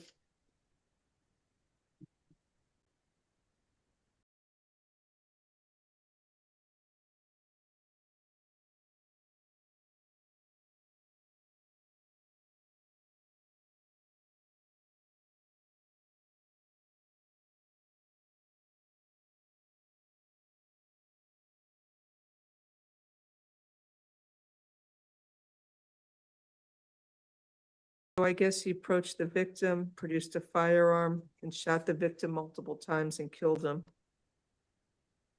The victim drove a short distance before becoming unresponsive and stopping at the final resting place.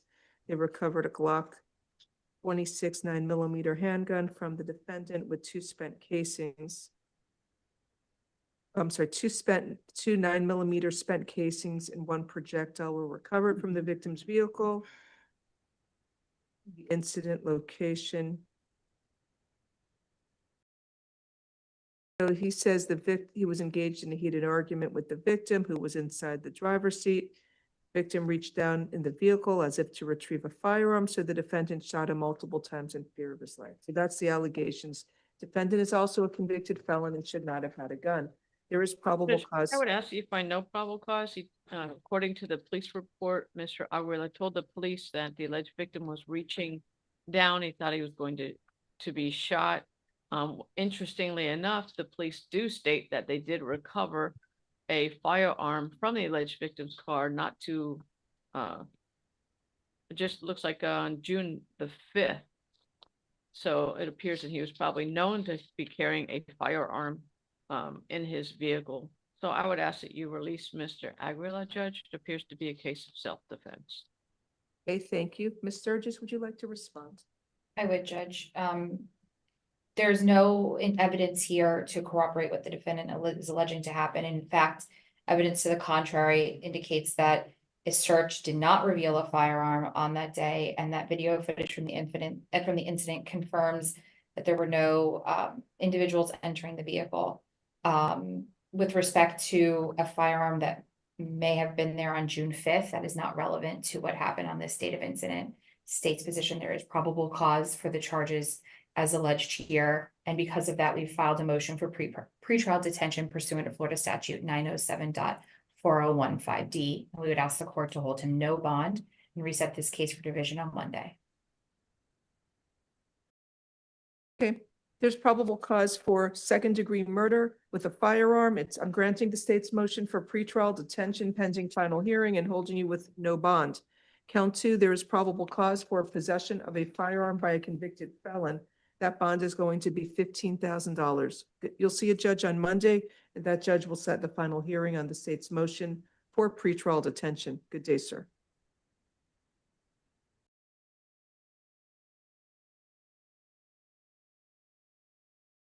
Next, we have Amaris Japa, page 8.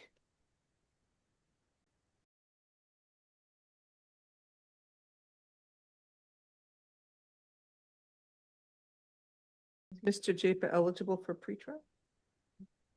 Yeah. Although he has 2 priors, we get 1 prior conviction for this.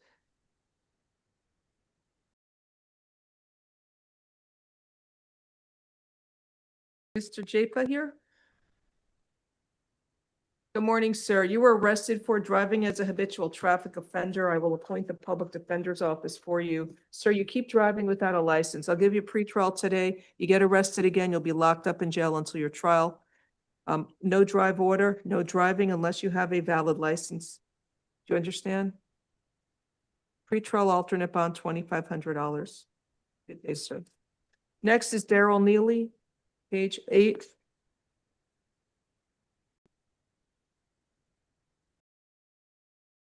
Is this one here? Oh, it's for that. Mr. Neely coming in. Line them up quicker. Be good, we get out of here.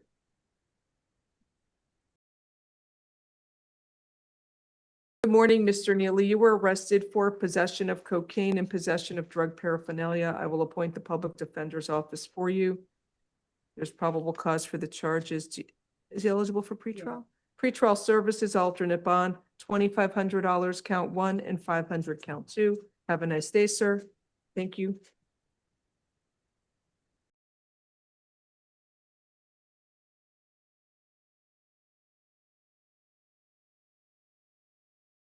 Next, Noslen Torres Villalonga, page 9.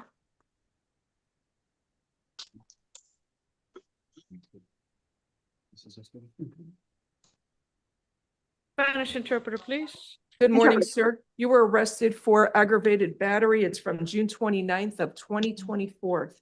Señor, le han puesto cargos por agresión con agravante y la fecha es el 29 de junio del 2024. Can you afford to hire a lawyer, sir? Señor, ¿usted puede contratar su propio abogado, un abogado privado? Sí. Yes.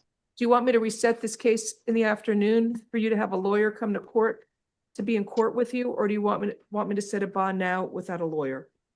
Señor, ¿usted quiere entonces regresar por la tarde para la audiencia de la fianza en la tarde para que usted pueda llamar a un abogado para que esté presente ahí con usted, o quiere que usted fije una fianza ya sin abogado?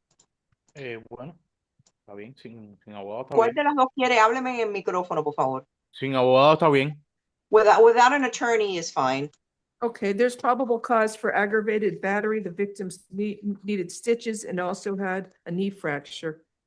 Entonces hay motivos fundados por la agresión con agravantes. La víctima necesitaba puntos y también tiene una fractura en la rodilla. So, sir, you are ordered to stay away from the alleged victim, whose initials are IDM. Señor, le han pedido que se aleje una orden de alejamiento que se aleje de la víctima IDM, los iniciales IDM. No contact with the victim either directly, indirectly, in person, in writing, by telephone, or through third parties. No puede tener contacto con la víctima directamente o indirectamente en persona, por teléfono, por texto, correo electrónico, escrito o a través de terceras personas. No contact with the victim through social media or other electronic means. Tampoco puede tener contacto con la víctima por medios sociales ni dispositivos electrónicos. And you must stay at least 500 feet away from the victim's home, school, and place of employment at all times. Tiene que mantenerse al menos de a 500 pies de la víctima, casa, escuela, empleo y donde frecuente. Do you understand the stay away order? Señor, ¿entiende la orden de alejamiento, sí o no? Okay. Ok. 1 second. ¿Sí o no? Sí. He said Yes, sí. gracias. I'll set the bond at $7,500. Have a nice day, sir. There's Le voy probably. a poner la fianza en $7,500. Ya puede tomar asiento. Buen día. Gracias. Thank you.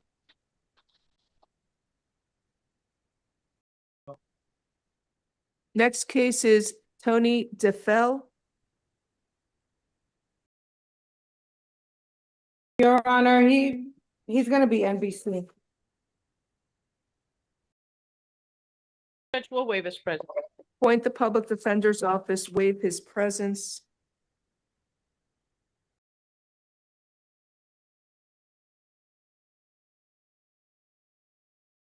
There's probable cause, $2,500 bond.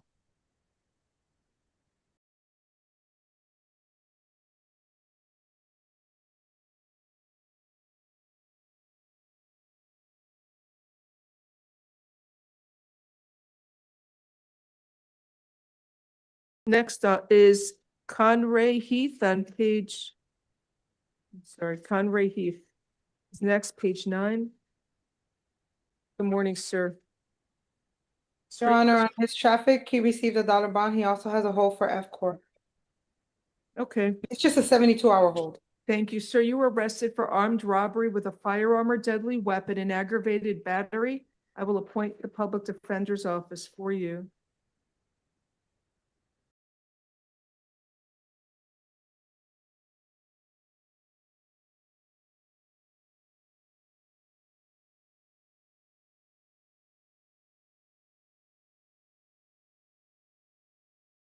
Probable cause for armed robbery with a deadly weapon, even though he used initially was threatening the victim with a metal rod. A knife was found on him, so he was armed during the course of the taking.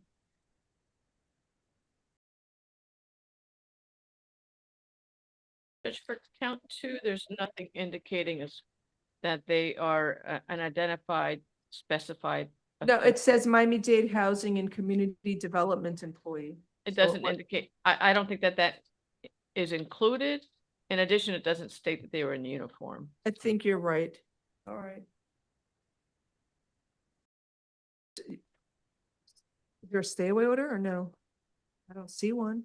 Judge, with respect to this case, nowhere on this A form does it list the victim's name, so I would Fine. have to provide that. Okay, so count 1, there's probable cause for armed robbery with a deadly weapon. I'm granting the state's motion for pretrial detention pending final hearing and holding you at no bond on count 1.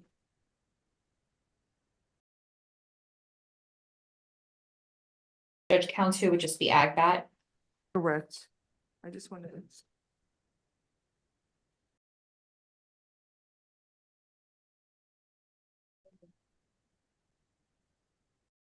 What's the aggravated battery? With a deadly weapon, Judge. Oh, is it ag battery or aggravated assault? He threatened him. He hit them, he hit, What's the ag battery? Just assault, Judge. It's aggravated assault with a deadly weapon for count 2. So well, count I 1, would, Judge, I would argue that when he's forcibly removing it, he's battering him and he's got the knife and the. it's I probable cause don't- for aggravated assault with a deadly weapon for count 2.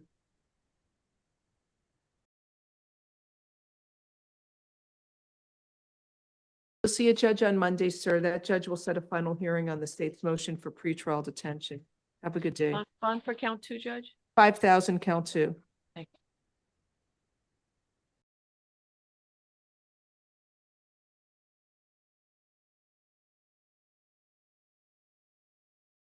Next case is Nicholas Otalvaro, page 10.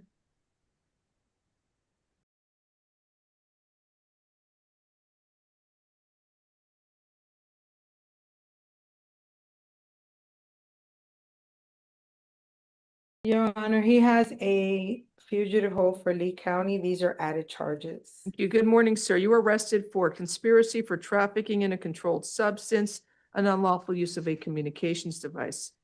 I will appoint the public defender's office for you. I don't think it's a conspiracy. Let's see. So Mr. Otalvaro made contact with a CI offering to sell 1,000 oxycodone pills. He told the CI to meet him downtown for the transaction. This is from April 24th.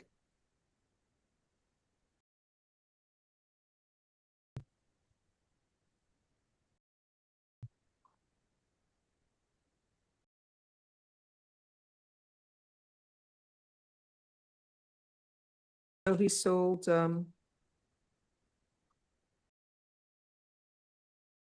was it 100 oxycodone pills? There's probable cause for the charge.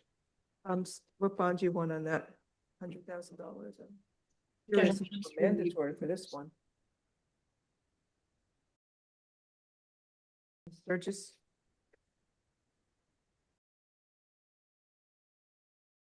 $100 pills. I guess $50,000 bond for count 1. And count 2, unlawful use of a communications device is $2,500. Have a nice day, sir.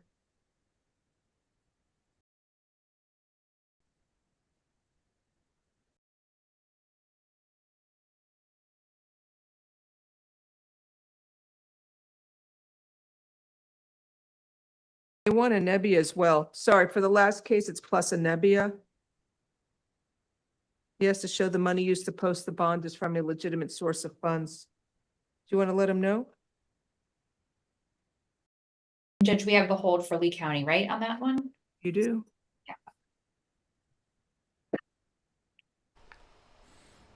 Judge seems like she's getting sleepy to me. I think she needs some energy. She needs lunch. Let's switch it up though. Let's go to Wexford County and Judge Elmore, see what he's got going on this morning. Conference. I had the opportunity to discuss that in chambers with counsel. Counsel informed me of a pretrial agreement. Ms. Carey. Thank you. It's my understanding the defendant will plead guilty to count 1 possession of methamphetamine. The people will dismiss the second subsequent notice and the habitual offender 4. It's also my understanding defendant has been accepted into a treatment program and the people will not oppose him going there. I don't want to necessarily call it a delay of sentence, but something where if he did not complete that program or was involuntarily released from that program, he would return to the court for. All right. I think and we talked about conditional sentencing, delays of sentence. I think probably the best approach would be a delay of yes. Yeah. There's a couple alternatives. Ironically, I was looking at this week because I didn't have a trial, so I had a couple of days just sitting around researching a bunch of issues.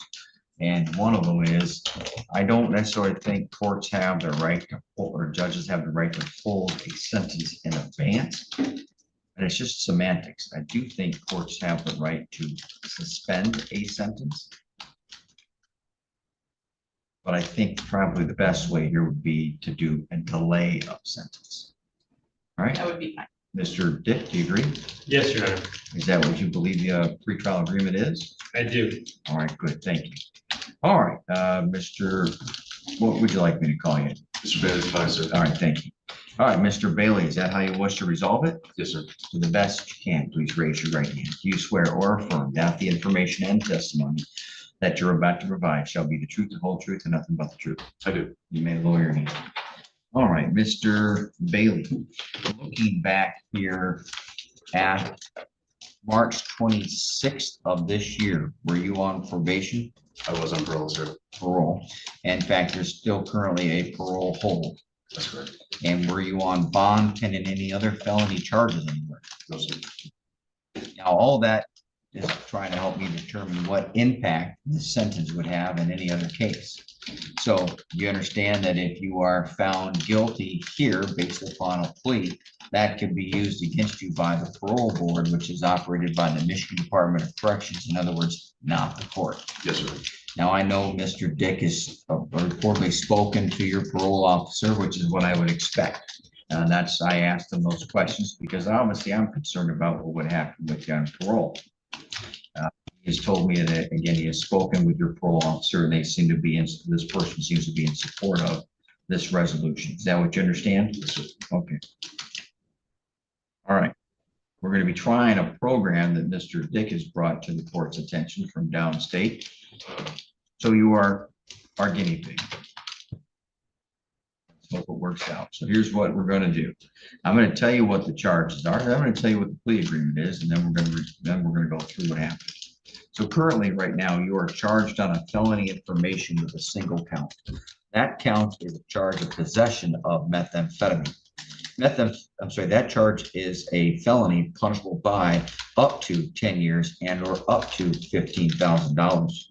Now, there are two sentencing enhancements here that are within the discretion of the court. One, you could be sentenced as a second habitual drug offender that could increase that maximum punishment from up to 10 to up to 20 years, and from up to $15,000 up to $30,000. Or in the alternative, you could be sentenced as a fourth habitual felony offender. That could increase that maximum punishment from up to 10 years to up to life. However, if you plead guilty to count one, the prosecution agrees to dismiss the two enhancements, which means you would face a maximum punishment of up to 10 years. I'm going to go about this a little bit differently. I'm told that the attorneys, estimate the minimum end of a felony sentence according to the Michigan sentencing guidelines is either a 10 to 23 or a 19 to 38, I think. Now, first of all, the Michigan sentencing guidelines are not mandatory. They are a valuable tool to help establish what a reasonable proportional sentence may be. But again, what they have presented to me is merely an estimate. We don't know exactly what the scoring would be. Now, based upon your prior criminal history, we can pretty much tell that on the prior record variable line, you're all the way to the right. So it's only whether or not you score one other variable on an offense variable that brings you from the 10 to 23 down to a 19 to 38. But again, that's all just an estimate, although I'm going to say it's probably a pretty reasonable estimate. But that's just an estimate. Do you understand? Okay. Now, again, I'm told if you plead guilty to that count and I accept that plea, there's going to be an agreement. And that agreement is a Killebrew agreement. Explain that. There are two different ways to enter a pretrial agreement in a court in Michigan regarding a sentence. Imagine there's a triangle between you, the prosecutor, and me. If it's a Cobb's plea, then there's a full triangle. I agree today as to the sentence. If it's a Killebrew, I'm no longer in the triangle, it's just a line. It's an agreement between the two of you. And then if at the time of sentencing, I don't go along with it, then you have the right to withdraw your plea. That's the difference. So instead of a triangle for a Cobb's, it's just a line for a Killebrew. Got it? All right, good. So by entering a plea of guilty today, you're not going to have a trial of any kind. Does that make sense? I'm holding up a piece of paper that your attorney just provided to me a couple minutes ago. And at the top, it says advice of rights. And at the bottom, it appears to have your name and signature. Is that your signature? Yes, sir. Did you read through these rights before signing? I did. Did you understand what you read? I do. And even most importantly, do you understand that if you plead guilty and I accept that plea, you will be waiving those rights? Yes, sir. At least as it applies to this case. Yes, sir. All right. Additionally, you'll be given up the right to claim that the plea was a result of any promise, threat, or inducement not told to me today on the record, or that the plea was not of your own free choice. Had there been any other threats, promises, when you entered the plea of your own free choice? Yes, sir. Okay. Now, the killer group portion that I set up on the tee, but I didn't swing at it yet. Now I'm going to tell you what it means. That you be placed upon a delay of sentence. Court can, pursuant to a law, you don't need to know the number, but I'll just say it for the attorneys because it makes us sound like we're really smart. MCL 771.1 parenthetical 2. And it says that the court can place you on a delay with terms that are very consistent with probation. However, it's not really probation because the sentence is delayed. I don't announce the sentence. I wait. And I wait to see whether or not you earn the benefit of whatever leniency that the prosecution is giving. So is the leniency, well, we got to figure out what the leniency is. If he completes this 1 year for this program, is the charge going to be dismissed, or is there going to be an agreement to time served? Correct. There's not going to be any other benefit other than not an immediate prison sentence. All right, so there we go. So the recommendation would be a jail cap. Well, I'm sorry, there's No, an it- agreement that it would be up to a year? no, Okay, I'm sorry. that's okay. If he goes and he completes, time served. Got it. If he doesn't, then Got it. the Thank sentence you. will be whatever, Thank you. but there's no reduction. All right, first time we're doing this, so we're putting together the language of it as we go. So typically in a delay of sentence, we might put somebody on a delay, and if they complete that period, which is up to a year, they get some benefit. Sometimes it's a reduction in the charge, which is not being done here. Or it's a specific punishment or sentence. Now, the agreement here is that you will get time served if you complete this program successfully. And you're not looking at further jail. You're not looking at prison, which realistically is an option, right? If you score a 10 to 23, the middle of that guidelines will put you in prison for 15 months.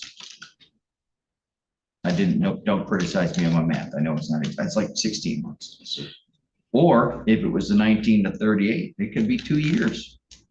So if you go and you do this program and you successfully do it, which means you don't leave voluntarily without permission, or you fail the program, or you're kicked out for any reason, I turn yourself in, and if you don't, a bench warrant's going to be issued from you, right? Yes, sir. Odds are you're going to sometime come here in a Cadillac, and I guarantee you, with this kind of record, most of those guys with lights on top of their car can probably identify you, Yes, sir. and it ain't going to work out well. Got it? Yeah.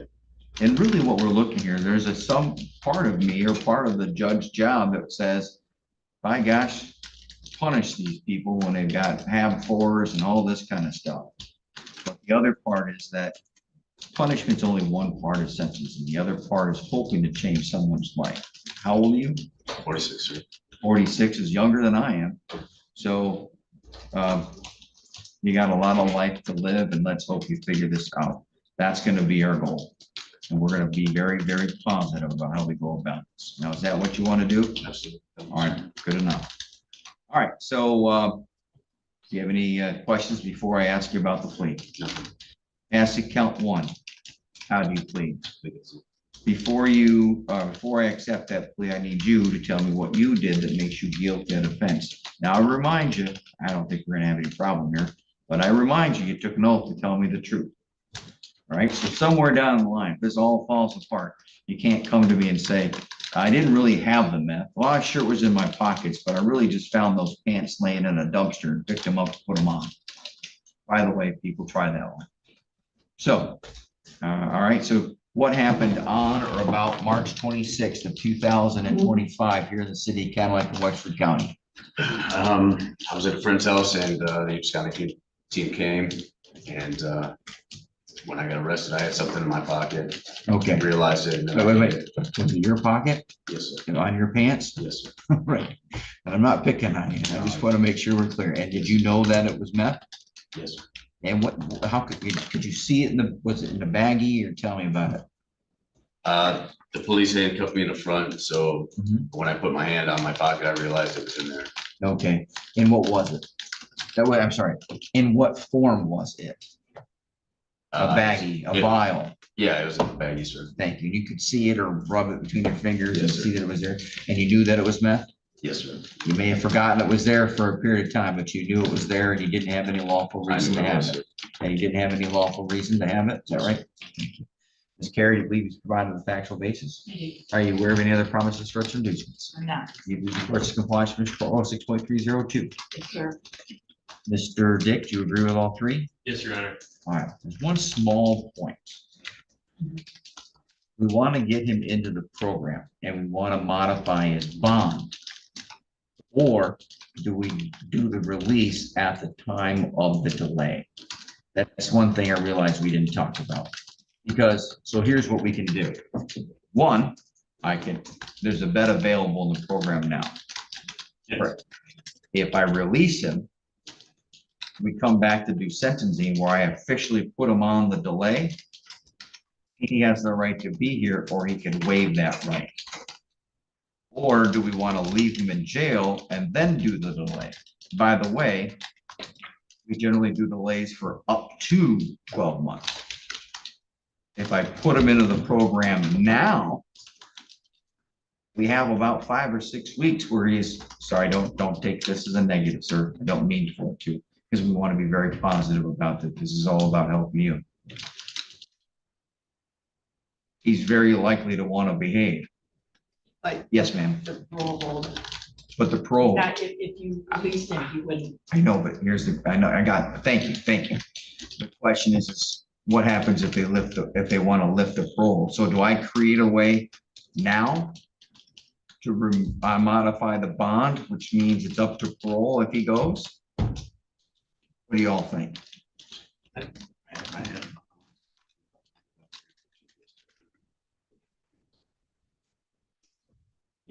So if I grant the bond now or modify it to a PR where he has to leave from the jail to the program with a free ride from Wex Express, then all you're doing is trying to figure out what the parole holder will do. Yes, I was just informed, Your Honor, that he's had a discussion with his parole officer and they would be willing to release him with a GPS tether. Okay, so by the way, if it's a GPS tether, they pay for it. It's not through community corrections. So there's another option. Option one, court today modifies the bond. Oh, wait, hold on. The court hereby finds the defendant guilty of count one, find that his plea is made freely, knowingly, and voluntarily. Now the question is, what do I do with the defendant pending sentencing?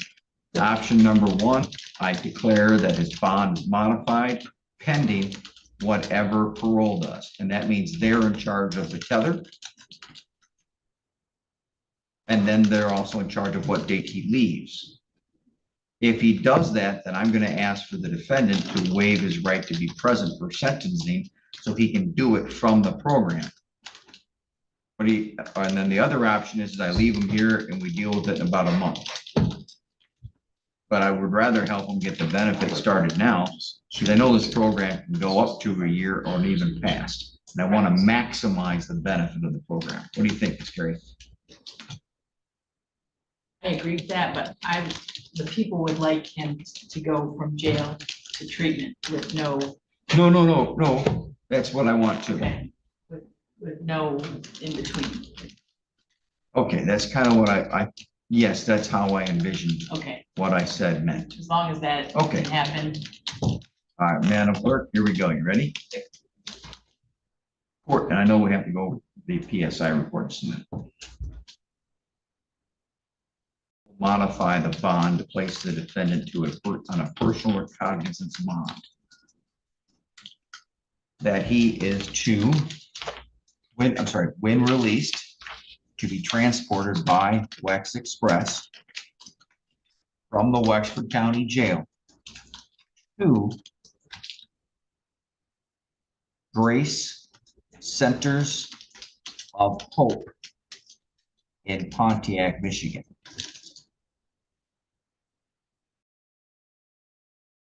With any conditions placed on him by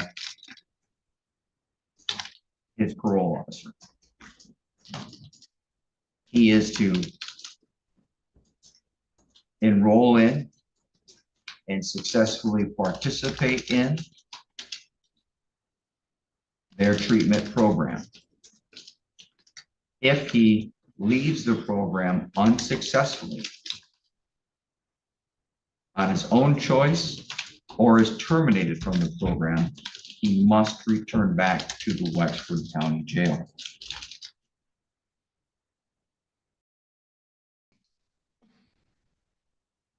Mr. Bailey, you have the right to be physically present for sentencing. Now, we anticipate the sentencing will be in about a month. Between now and then, as you probably know from the past. Okay, guys, I normally don't interrupt things in the middle, but I just ran across something crazy in Kent County, Michigan. This is Judge Rossi, but this is a court that tends to delete their stuff pretty quickly, so I want to see what's going on before we lose it. So let's check this out.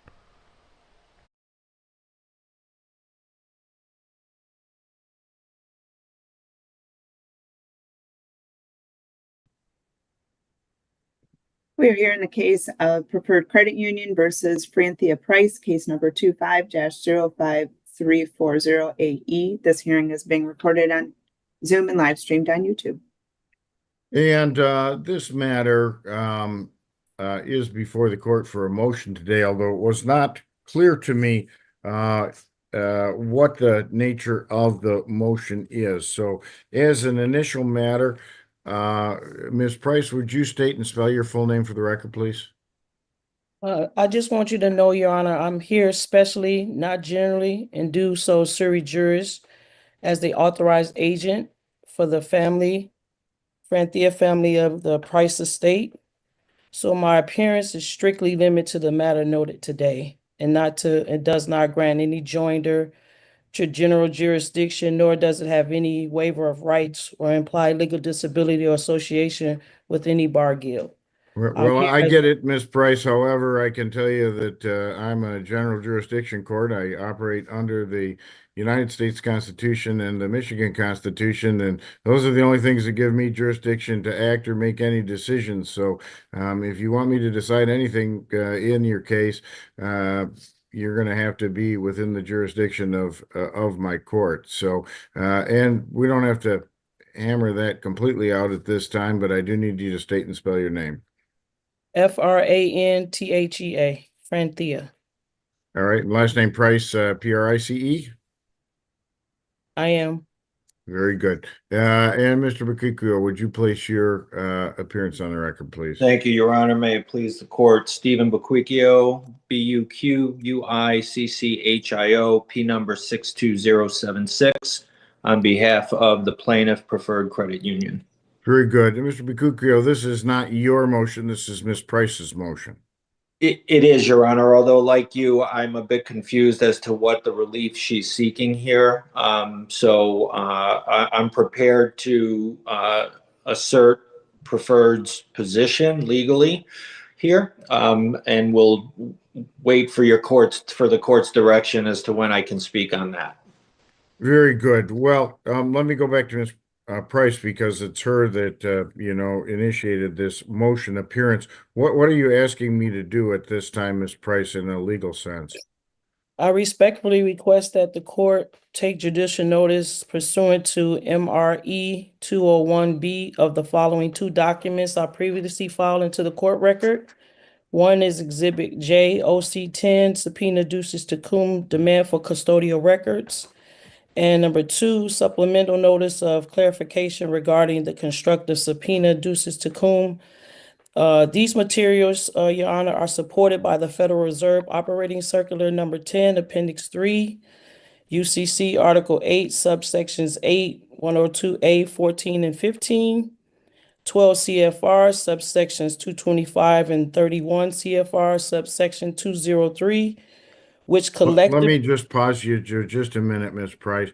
The one thing I recognized of everything you said there was the Michigan Rules of Evidence and the term subpoena duces tecum, meaning you're directing a discovery subpoena. Is that directed at Preferred Credit Union? It is, sir. I also wanted it to be on record because I previously asked for debt validation and didn't get anything in the lower courts. So Okay. Your Well, Honor, may I respond? Yeah, go ahead, Mr. Bakuccio. Couple things, Your Honor. There's a lot to unpack there. Number one, we have a judgment in this case. So any attempt for discovery is outside, respectfully, the jurisdiction of this court at this point. I suspect what Ms. Price or the estate of Ms. Price or the Franthea Price family of Price estate is seeking to do here, Your Honor, is undo the judgment that was legally entered in the lower court case. So I would just say, Your Honor, what she's asking for is irrelevant and outside the bounds of what this court can do. The case is over as far as the district court is concerned. I can get into the argument as to the debt validation. I did produce with our response a motion for summary disposition there that did provide for the debt validation notice. Ms. Price continues to mislead the lower court and now this court that a debt validation was not given. It was in fact given. This is a simple credit card case, and she is trying to use far-flung, just I can't even characterize what these arguments are, Your Honor. I want to be respectful of Ms. Price's ability to defend this in pro per. But I object, sir. I'm not in pro per. I'm sui juris. Thank you. okay, whatever that means, Your Honor, this is making a $12,000 credit card case so much more for my client, and Ms. Price, pursuant to the agreement, is responsible for those attorney fees. And I know there's a fine line between allowing a defendant in pro per or sui juris or whatever the name she's calling it, but this is just abuse of the process, Your Honor. She is alleging things that have no legal bearing whatsoever. She's asserting UCC, bill of cost, bill of ladings, bill of exchange, foreign bill of exchange. Your Honor, I don't even know what this means, to be quite honest, and I've been doing this for over 25 years.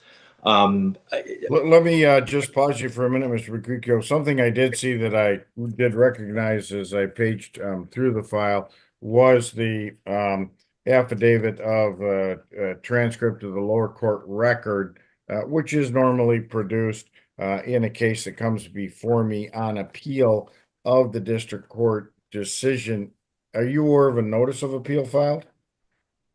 I am not aware of that, Your Honor. I suspect what was done here, Your Honor, was in the lower court. The judge indicated to Ms. Price that she's ruling in favor of preferred, and she was welcome to appeal that. And I suspect this is her attempt to appeal that. And to the extent Your Honor is ready to rule on her appeal and either, overturn the lower court's decision on the judgment or some other ruling here, I'm going to proceed as though she is seeking to undo the judgment that was entered against her.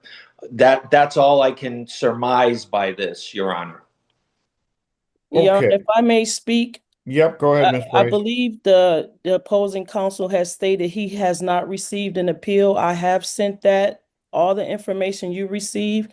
He's received that. I have the record that the hard copy receipt from the post office. I sent this certified mail.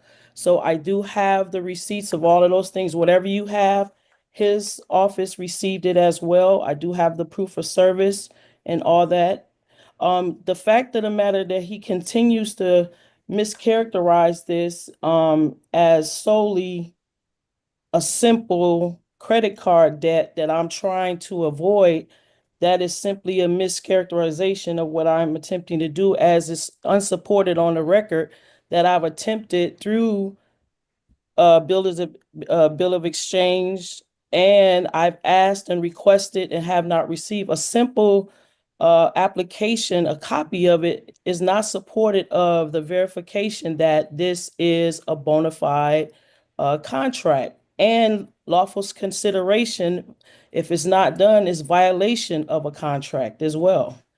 All right. Well, here's my where I sit on this one, Ms. Price, is that my position legally here is I can sit as the Court of Appeals to review the judgment in the district court. And what I appear to have in front of me here is a partial appeal, in that I do have the record, at least at what looks like to me, it's not a full record, it's just a transcript of the summary judgment hearing at the in the district court in Kentwood. Normally, when I get the record from them, it has a whole bunch of other documents that explain, in a nutshell, how that case was reduced to judgment. And I don't have that, so I don't appear to have an entire record. And what I don't have from you specifically is a document called a notice of appeal that tells me that you're appealing a final judgment and that you want me to review that for its legality. I can tell you, because it is on appeal, it follows the appellate rules of the Michigan court rules, and they are, for lack of a better term, more intricate and harder to follow than the general court rules or the court rules for proceeding in the district court or in the circuit court. There are a lot more hoops to jump through on appeal, and that's really where you are when you're in front of me. And I can also tell you that on appeal, what I'm supposed to do is look at the record that was generated in front of Judge Sturkenberg, and the new stuff that you file with me, arguments or requests for discovery. Mr. Bequicchio is accurate in saying that normally you don't get any additional discovery on appeal. Normally what you do is you make an argument on what happened below, and that might include that Judge Sturkenberg denied you proper discovery, and that thus she made a legal error that warrants me overturning that case or sending it back to Judge Sturkenberg for more work or things of that nature. And I can tell you, from what I see in the file right now, I don't have the information I would need to decide that. So what I am going to do is direct you to file the requisite notice of appeal and appeal documents within the next 15 days, or I will dismiss the appeal, and you'll have to start that process over again. And the dismissal may have a substantive effect on your ability to file another appeal. So what I'm telling you is this appeal that's in front of me right now is incomplete. It's not documented per the appellate rules, which are found in the Michigan court rules. And, I wouldn't have any choice but to dismiss it unless you supplement it with at least bare minimum a notice of appeal and sufficient information to inform me and Mr. Bequicchio what the nature of your appeal is. What that it appears that you're appealing from a final judgment. However, all I saw in the final judgment, I think, was the fact that Judge Sturkenberg did grant that on the record. I didn't see. Do you have a judgment in order that you filed, Mr. Bequicchio, a written order in connection with that? We do, Your Honor. A judgment was indeed entered subsequent to our motion for summary disposition and hearing on that motion, and I believe that was submitted with our response to Ms. Price's filing, whatever that was, Your Honor. Okay, and unfortunately, I have Ms. Price's filing. I don't think that I have your response. It didn't make its way to me in time to come home with me for the file. So I'll review that as well. But Ms. Price, like I say, there is documentation, and it is strictly required by the appellate rules. There's no way, sometimes in the lower courts, a judge can say, well, you're appearing as a sui generis pro se, a lawyer, a person appearing without an attorney appearing beside them, and I can give you a break on following some of the rules. That's not true at all on appeal. Appeal there, either you follow the rules or your appeal gets dismissed. It's kind of a black and white system in that regard, and that it doesn't give me very much discretion when I'm sitting in that appellate jurisdiction. So you do need to get that in order, and I'm going to have it ordered that it be done within 15 days.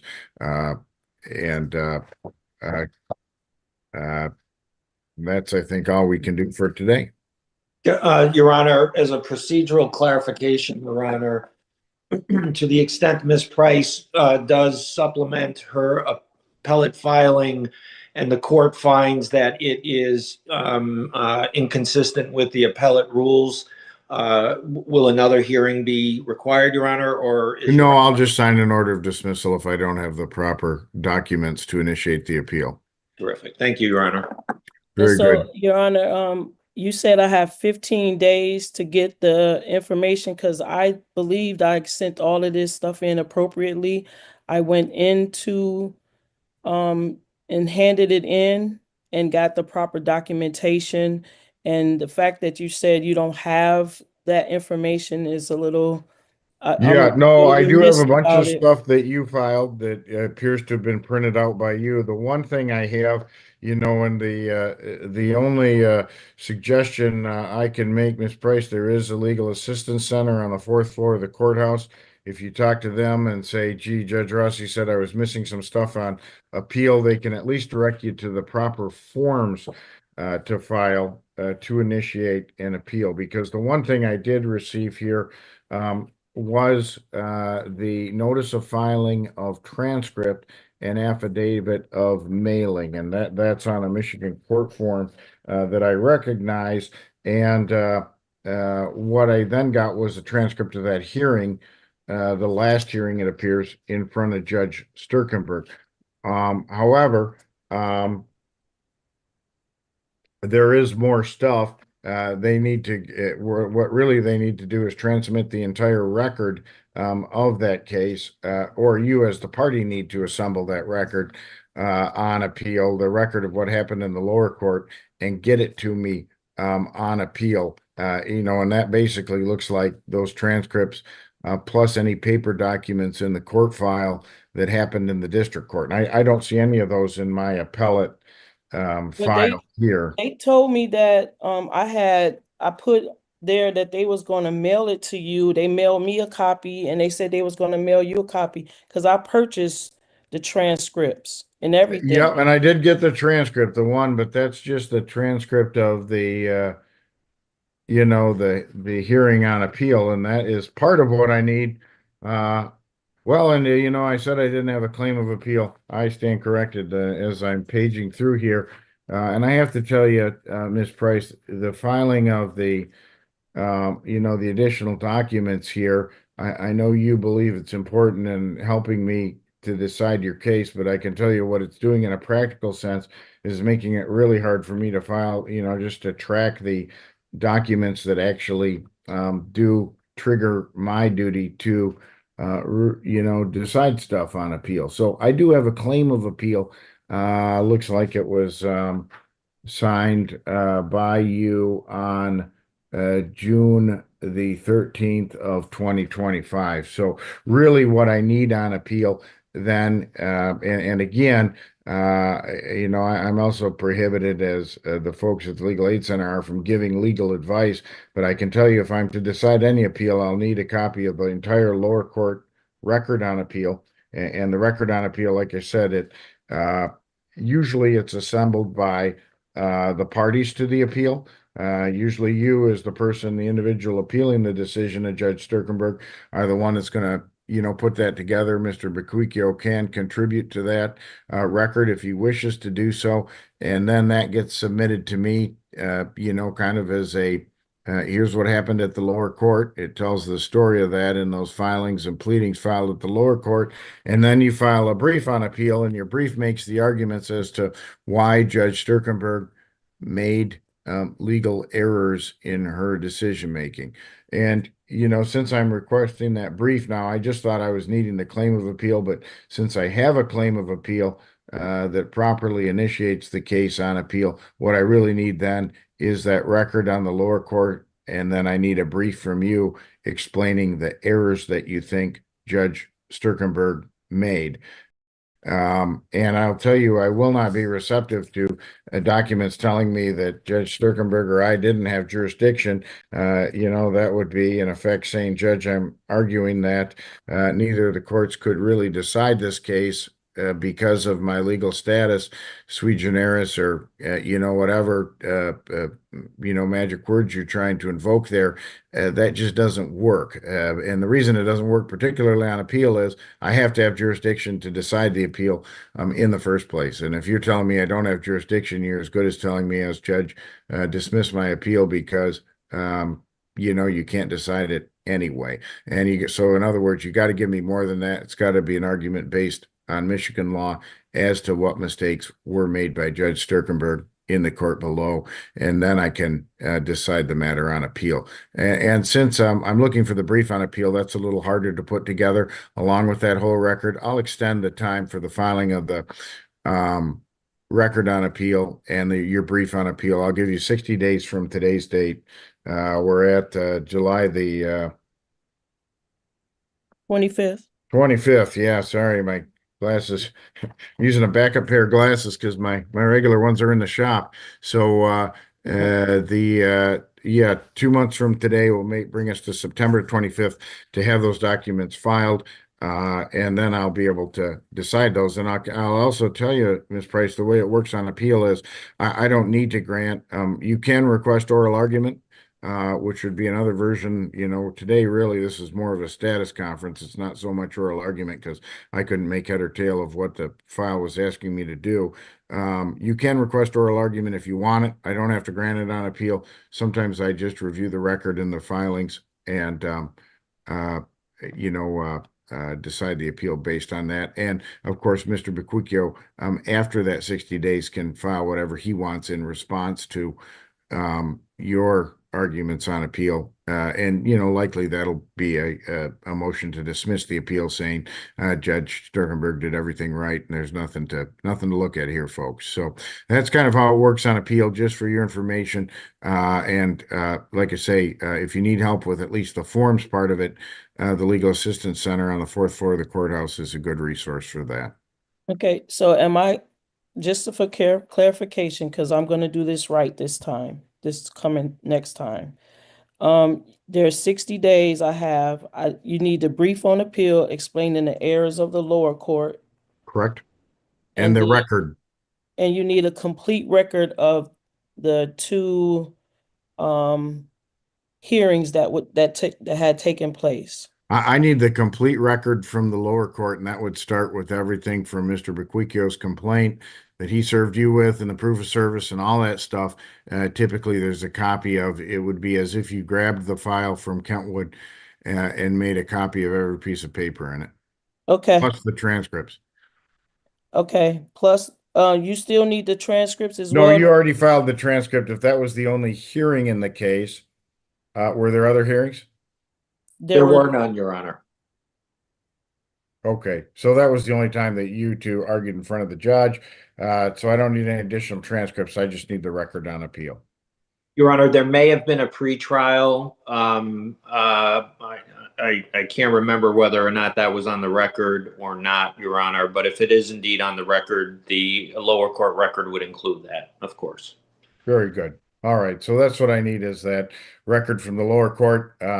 Mr. Bequicchio, I think the appellate rules allow you to weigh in and supplement the record or collaborate on submitting the record to me. I'll leave that to you as to how much you're going to participate and assist with that production.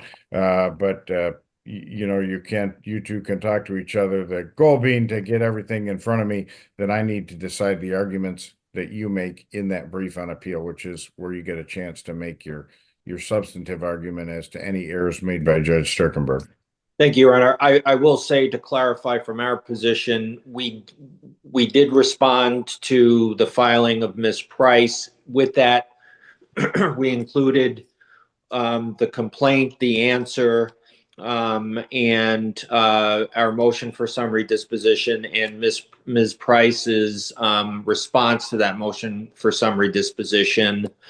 So that should make its way to the court file. I don't know whether that would be deemed an official record as far as the appeal is concerned with certified documents, but we did put the underlying materials in our response.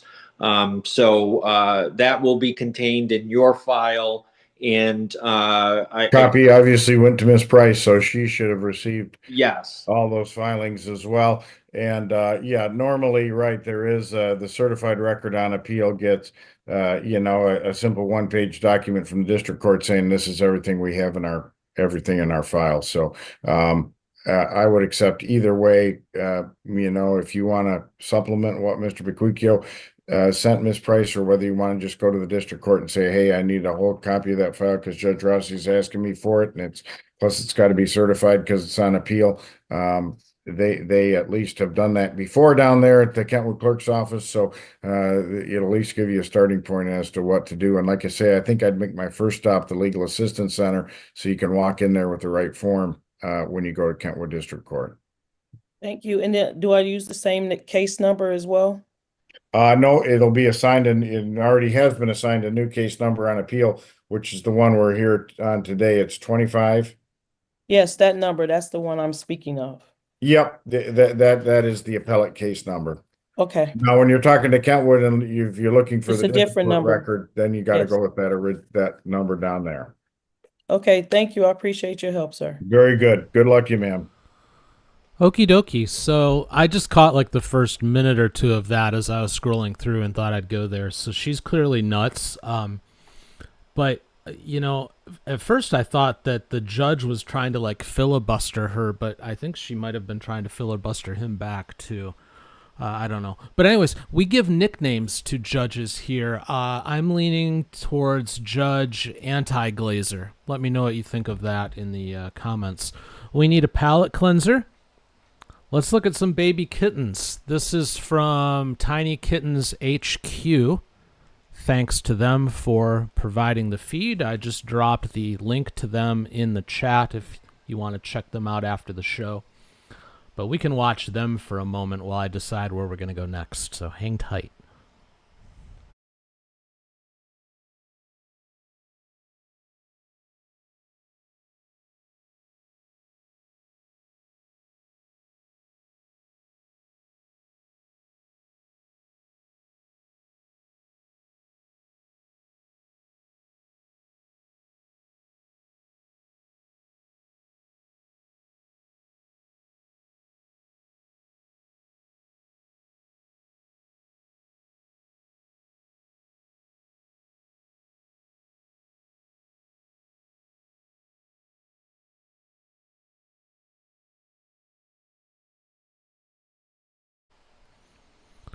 Okay, let's we'll keep an eye on them. Let's go back to Judge Glazer. She is now past lunchtime, so let's see how this is working out for her. Who do you live with? My mom. My mom is trying to help me right now. I'll appoint the public She defender's has office. a private attorney on his other case. Oh, he does? Who's your lawyer on the other case? It is John Muska. Okay, are you gonna be, can you afford to hire that lawyer for this case, or you want me to appoint the public defender's office for you? I'll try to hire a new lawyer for this one. We're thinking of getting I think it's Piotrowski Law. Okay, Mr. Chad Petrowski. So do you want me to reset this case to see if you can get a lawyer, or do you want me to waive a lawyer's presence and I'll set a bond now? I don't know what's best. Miss Corey, I don't know if you can afford a lawyer. Do you want to appoint us, Judge? I'll That's appoint fine. your office for purposes of the first appearance hearing. I'll set a bond like we've been doing. There's probable cause for the charges. Count 1 is $2,500 and counts 2 through 17 will be $1,000 each count.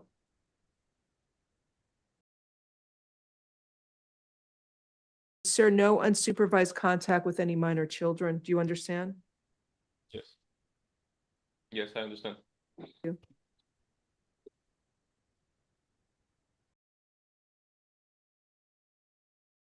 Good day, sir. For the record, I'm going to appoint the public defender's office for him, subject to financial verification.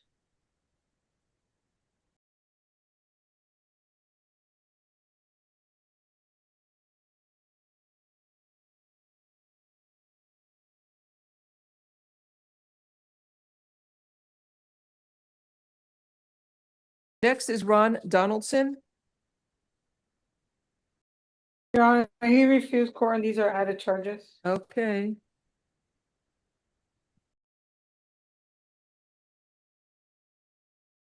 You may do an order to appear.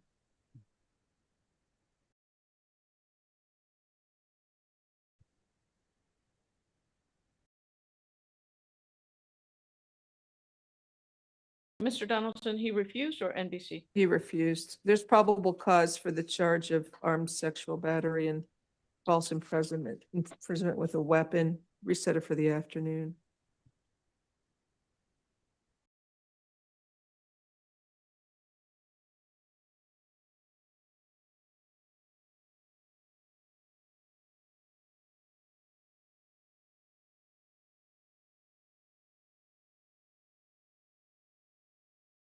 Next is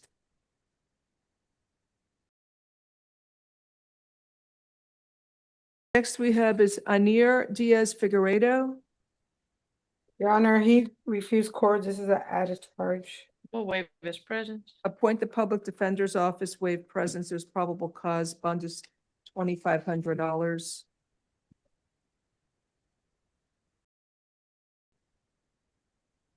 Weird, huh? And we have Nelson Perez. Added charges, Your Honor. He refused court. We'll waive his presence. Appoint the public defender's office, waive presence. Do you need the victim's name or is it in here? Yeah, no, it's in here. It's here. Okay, she's clearly in need of lunch, in my opinion. So it's that special time on Friday, my friends, that time where if you know, and you love it, that time where if you don't know, you run across this channel and go, what the F is this? And you move on. So we'll peel off almost all of our viewers at this point, except those who truly love it. And I know you're here for it. It's time for Dungeon Court.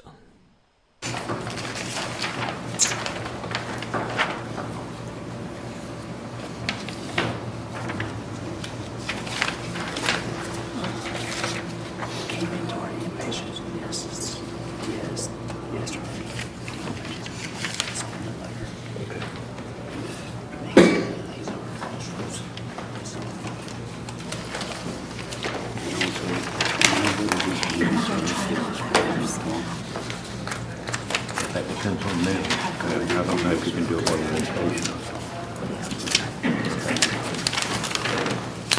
As long as it's okay with them. All right, Mr. Walker.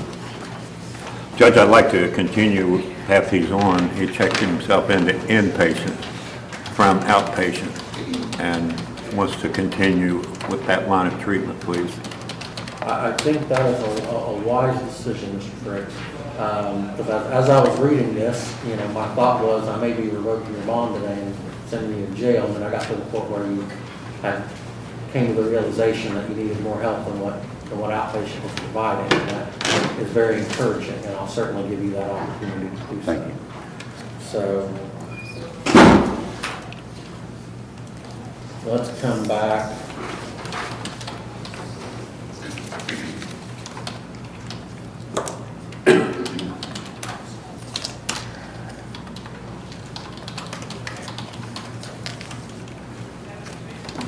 I'll give you a little time to come back August 29th.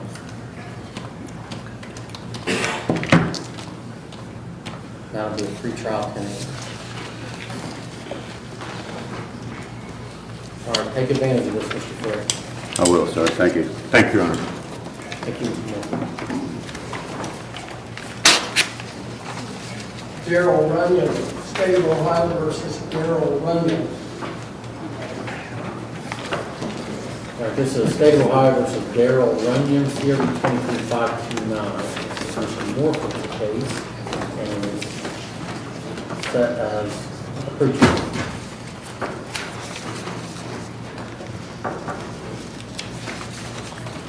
What happened? I've done lots of for you, so I can be incarcerated for you. You were in jail in July. I was in prison.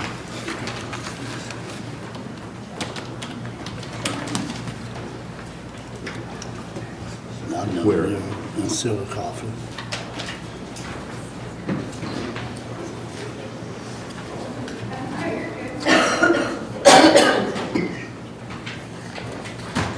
I feel better now. I'm on my way. That's one of the first things the probation officer looks at when you walk in. How you feeling? You got some weight.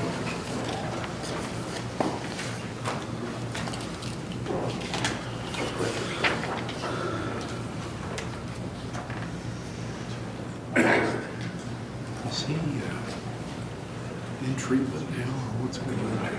On the phone. On the phone, I'm in treatment. With him? It's an app. I have asthma related. I'm not sure the name of it. He was in prison. Plus, I done some stuff while I was locked up too.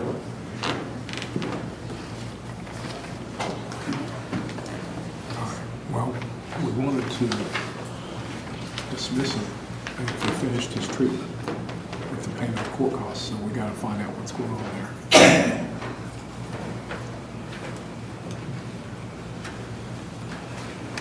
You do this one?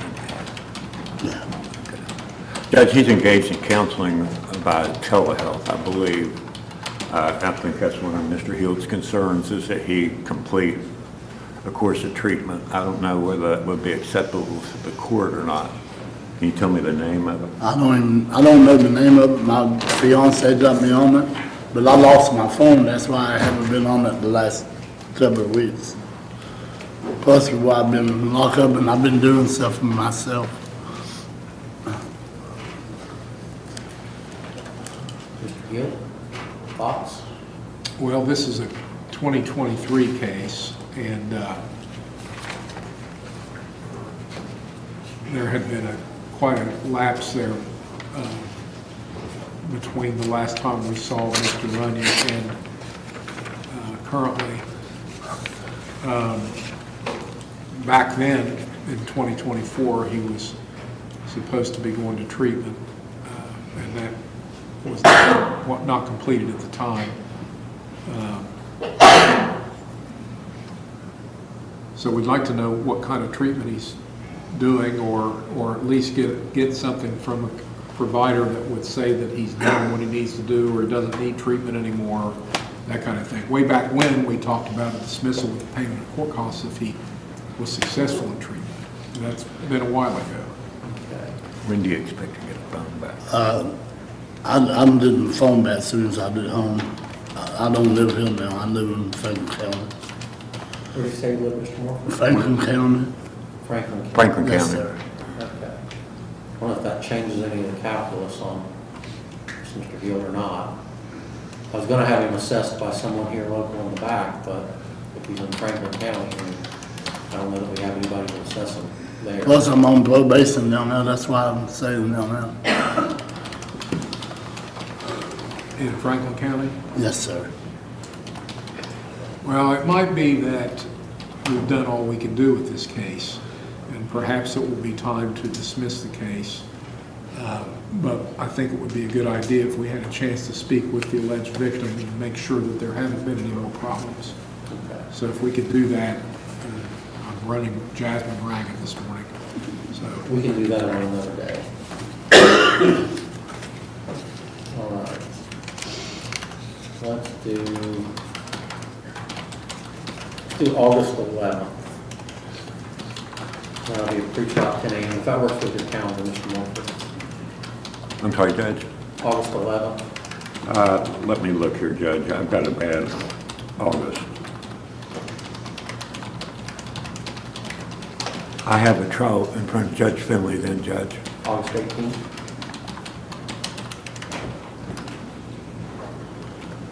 I'm in trial then too.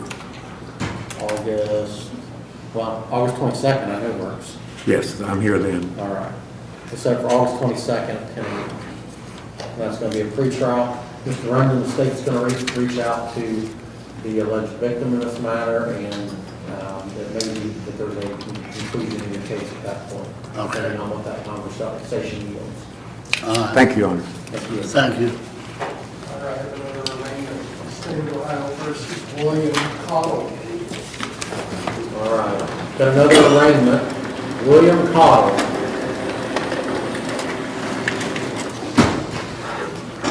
This is State of Ohio versus William J. Cottle, here, 25 EB 12 A and B.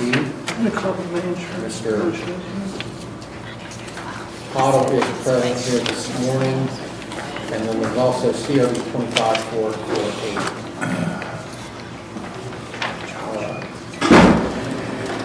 Mr. Cottle, it's alleged that on or about July 21st, 2025, this is PRC 25-18-12 A and B, in Rome Township, you were operating a motor vehicle while under the influence of alcohol or drug abuse or a combination thereof. That's an alleged violation of Ohio Revised Code 4511-19A1A. That is a first-degree misdemeanor. Maximum penalty on that is up to 180 days in jail, up to a $1,375 fine, up to a 3-year license suspension. And the minimum penalty on that is up to 3 days, the minimum penalty is 3 days in jail or 3 days in a driver intervention program, a $575 fine, and a 1-year license suspension. There's also the B case, is failure to control. It's an 1 glass of residue. That's an alleged violation of Ohio Revised Code 2925-15C1, possession of drug paraphernalia. That's a misdemeanor of the 4th degree. Misdemeanors of the 4th degree carry a maximum penalty of 30 days in jail or a $250 fine. How do you wish to plead?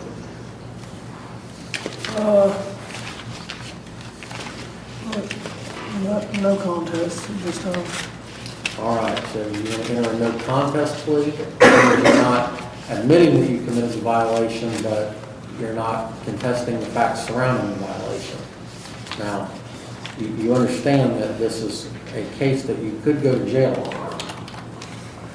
Well, I was hoping that that was not be the case, but because I got 80-year-old parents that I take care of. Okay. But Well, here's what I'm going to do. I'm going to enter a not guilty plea on your behalf. Are you currently working? no, but I'm disabled vet. Okay. All right. So I will enter a not guilty plea on your behalf. I'm going to appoint Attorney Butch Morford to represent you. I'll find hearings under Ohio's definition. Yes, sir. And I'm going to note the had insurance. Yeah, you work at Capital 5.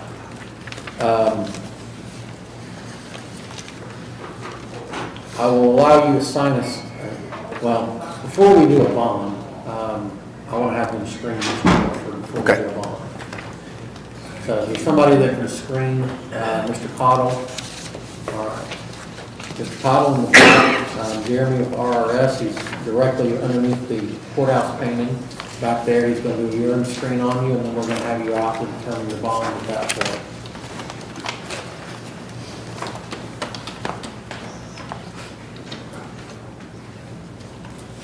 So we'll recall this in a few moments.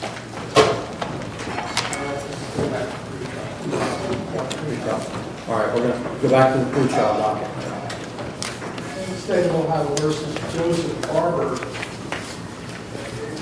Says, State of Ohio versus Joseph Barber, CRB 2585. Mr. Barber is present with the attorney, Mr. Roger Smith, and this matter set as a pretrial. Judge, this, excuse me, was contingent today for dismissal upon payment of cost. I understand he has paid the cost, is what he's telling me. It does look like the costs are paid. Mr. Gill? And Your Honor, we have no report of further problems, so we're okay with the dismissal. All right, matter will be dismissed at state's request.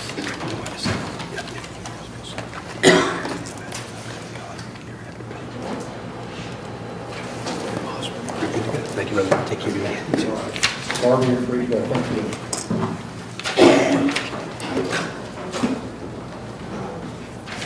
State of Ohio versus Adria Price.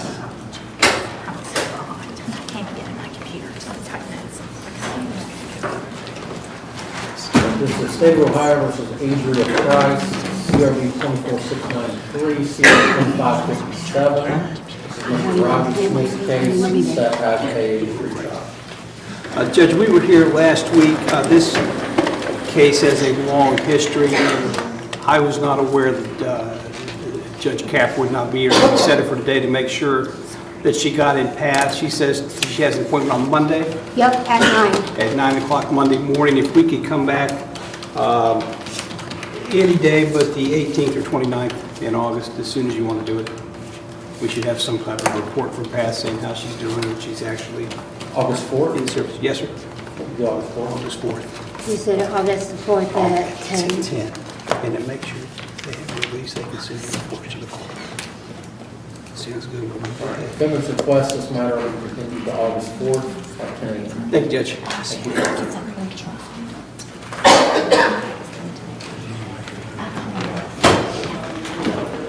We're going to need Sean Stratton.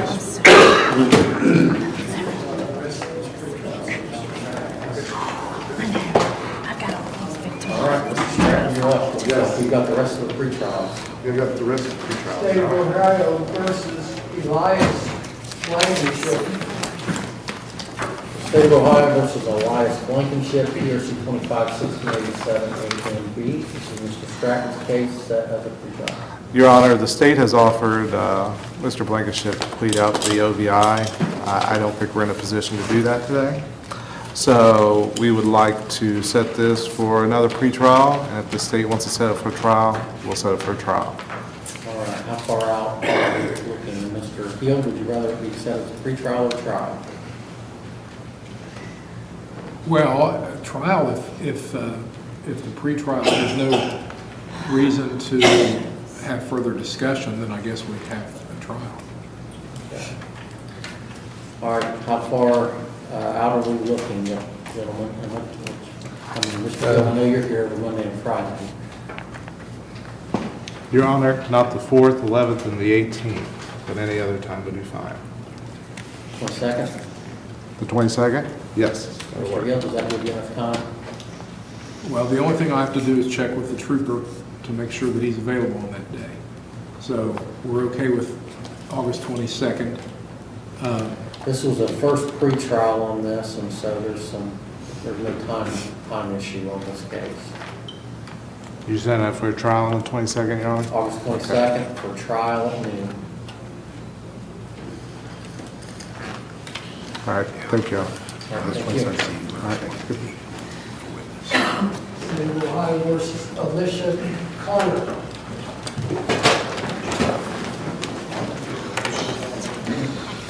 State of Ohio versus Alicia D. Connor, CS 25-27 AMP.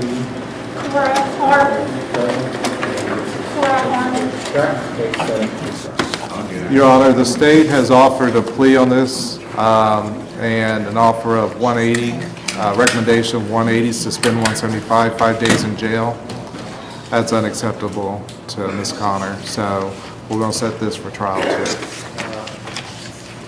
August 29th? Did you say the 29th? Yeah, is that what you're counting, Mr. Stratton? Yeah, that's fine, Your Honor. All right, Mr. Gill, does that give you enough time? We'll talk soon.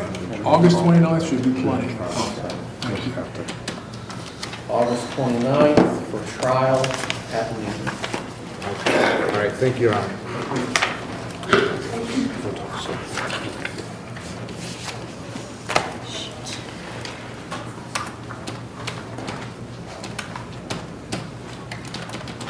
State of Ohio versus Charles Hawley.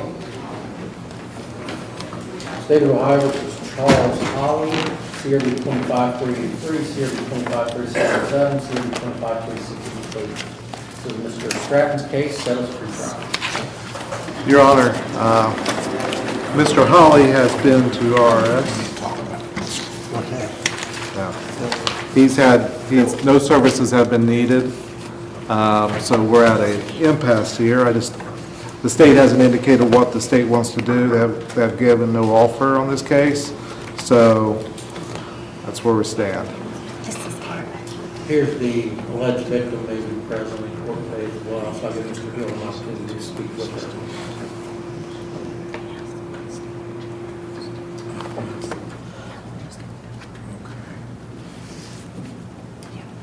This is your state, your mom's house, is that right? Okay, and he comes and causes problems.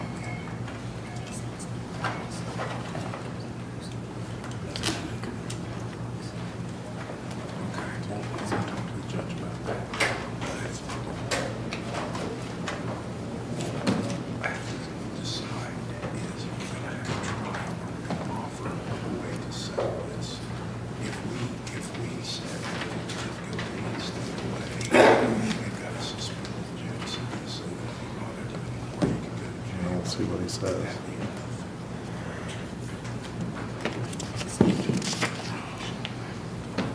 Yes. Yes, that's what we were. So, Your Honor, I've had an opportunity to speak to your Amy, right? Of Mr. Holly continuing to, I believe, probably be in violation of the protection order. He goes to a place that is nearby and observes and watches the property where the victims are staying and living, and they consider it to be a violation of the protection order. In order to resolve this, we need for that to stop, number one. And number two, we would ask for a 60-day jail sentence suspended in order to stay away, if they're interested in doing that. No, Your Honor, and if they believe he's in violation, the state should file charges against him, and we'll handle that matter when it comes. But that's not before this court, it's merely this case. We don't believe he's in violation of the protection order, Your Honor. I mean, it's not a violation that you see somebody and looking at somebody, but if the state believes that, file charges. You on that, Mr. Hill? Gentlemen, where are we going from here? We set it for a trial. Mr. Stratton, August 18th? Yeah, August what? 18th was on Thursday. No, that's a bad day. Yeah. Bad days. August 11th?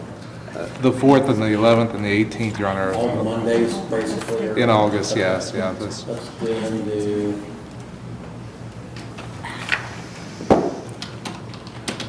August 15th. Yes, that'll work. All right. So we set up a trial at Well, okay. Yeah, it's outside the distance. I know where it's at. All right, you're good. All right, you're good to go, Mr. Holland.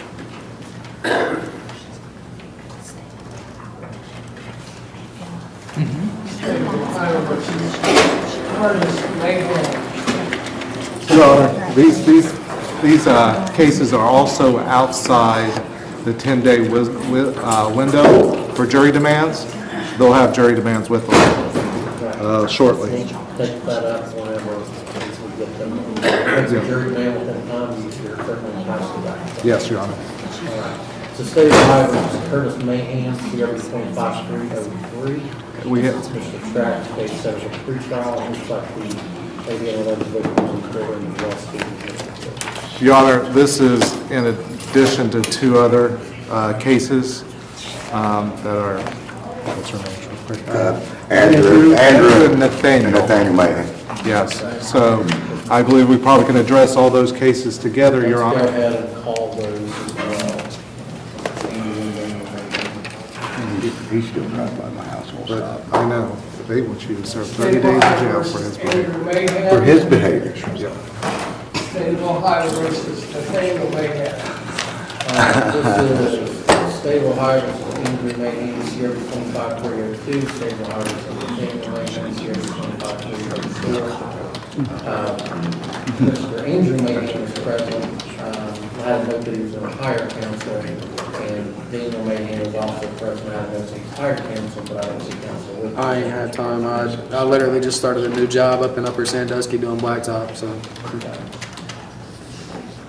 All right, we're going to look at addressing these matters and collectively, if that is what the state wishes to do.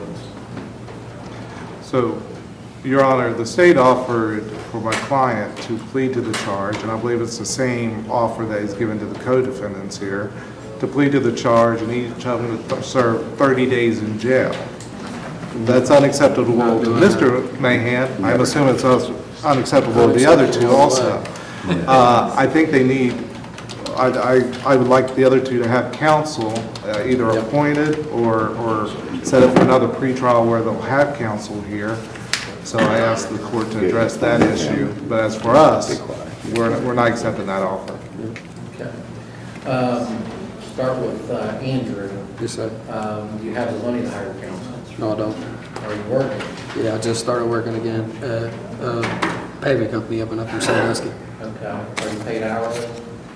Daily. Daily? How much do you get paid daily? $150. How many days a week do you work? 6.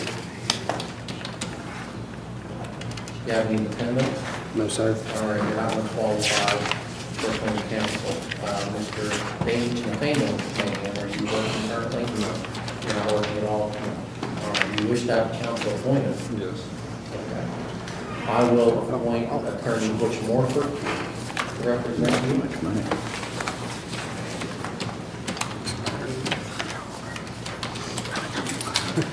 That's good to be.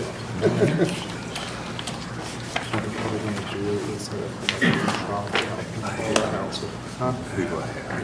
I believe the gentleman already asked. I'm in. Nathaniel. What's your name? Nathaniel. All right, so I guess the question would be, where are we headed from here, given that Mr. Morford was just appointed, and I think Mr. Andrew Mayhem probably needs a little more time to hire counsel. Is that correct? Yes, sir. Mr. Mahan has some evidence that he wants to turn over to me, and we can provide if there's discovery demands filed. So probably another pretrial would be. Yes, Your Honor, another pretrial. I bring it to the court's attention that Mr. Clarence Mahan has been driving by my client's residence.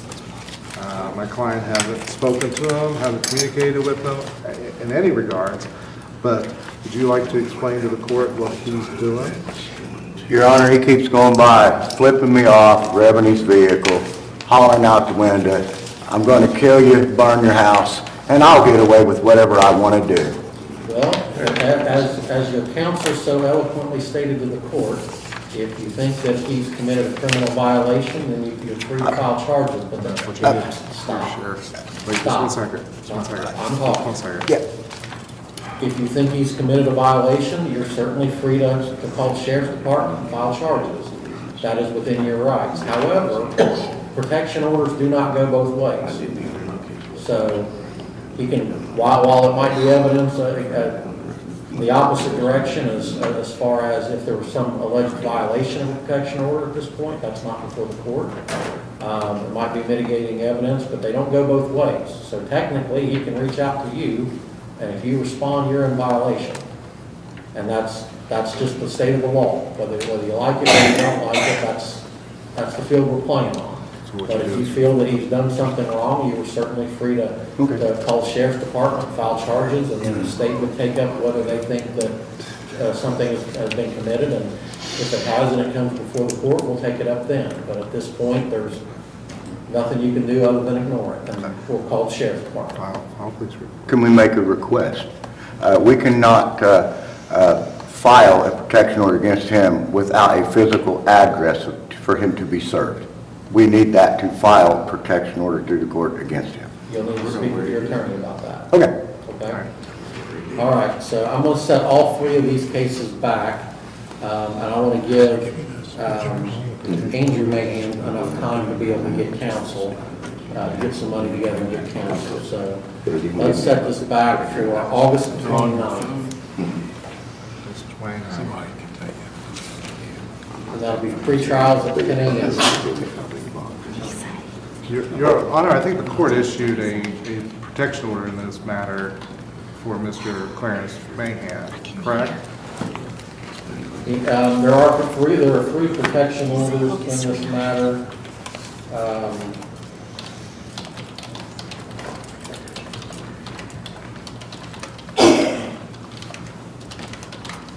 Yeah, all three cases, there are protection orders issued to the benefit of Clarence Mahan. May my client have a copy of that protection order? Yeah, once we conclude this hearing, Mr. Stratton, you're free to approach and you can take the files and make copies. All right, thank you, Your Honor. The August 29th, pre-trial at 10 a.m. You may. You just want the water bill first.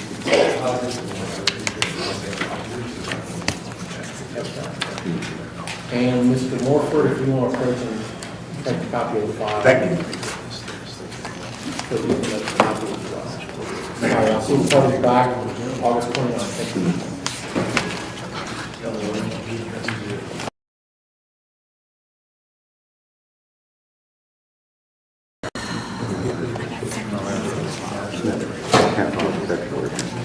All right, we're calling William Cottle. It's the state of Ohio versus William J. Cottle, 225-1812 A&B. This is Mr. Morford's case, and we have called this matter on bond after a drug screen. Mr. Morford, have you seen the screen? I have not. Take one approach. So show that to Mr. Heal.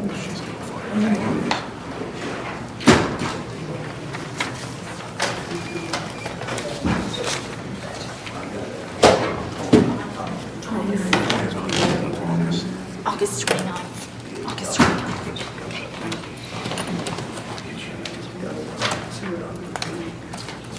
What's up with this thing today, sir?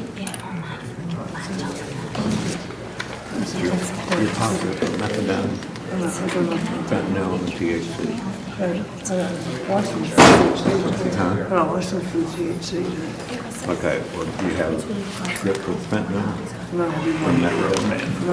yeah, Where is it? I don't have it on me. Get it? Yeah, I don't know. Can you get a copy of it? I do. I can get a copy. Oh, I gotta do recall on that. Okay. Poses a little issue, Judge. I see that. He says he has a script for the methadone, methadone, but he does not have that with him. Okay. Well, the methadone really isn't what's concerning me right now. I know the second one is most concerning. The second one is the most concerning because people don't typically die from methadone, but people die from the other substance. And I'll be real honest, Mr. Powell, I had some concerns as you were standing there, whether or not, part of the reason I didn't accept your no contest plea and entered a not guilty plea on your behalf was, quite frankly, I was a little concerned that you may be under the influence right now. Oh, I did those before I came here. You don't need to say anything more. All right, so here's what I'm going to do at this point. I'm going to, Mr. McCann, you did the urine screen on him. Do you want to do an assessment? Insurance covers it, you need to bill table. Okay, he's got West Virginia. West Virginia. Yeah, it's been over there. Is there anybody here that could do an assessment that would be able to? OVP's out there. Okay, if you want to have Brianna come in, Mr. Brown.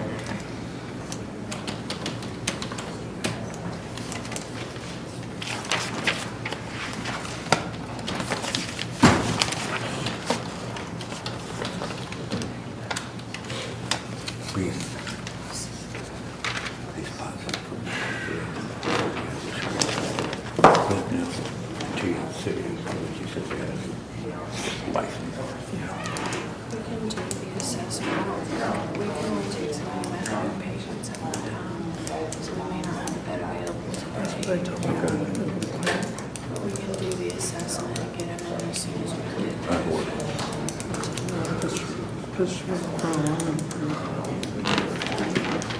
You're probably not find yourself on the way to treatment. Mr. Mayor, would you be willing to do an assessment for it? Yes, we can do an assessment. I was just explaining to Butch that we just may not have a methadone bed open today, but we can get the assessment done and get them in as soon as one opens up.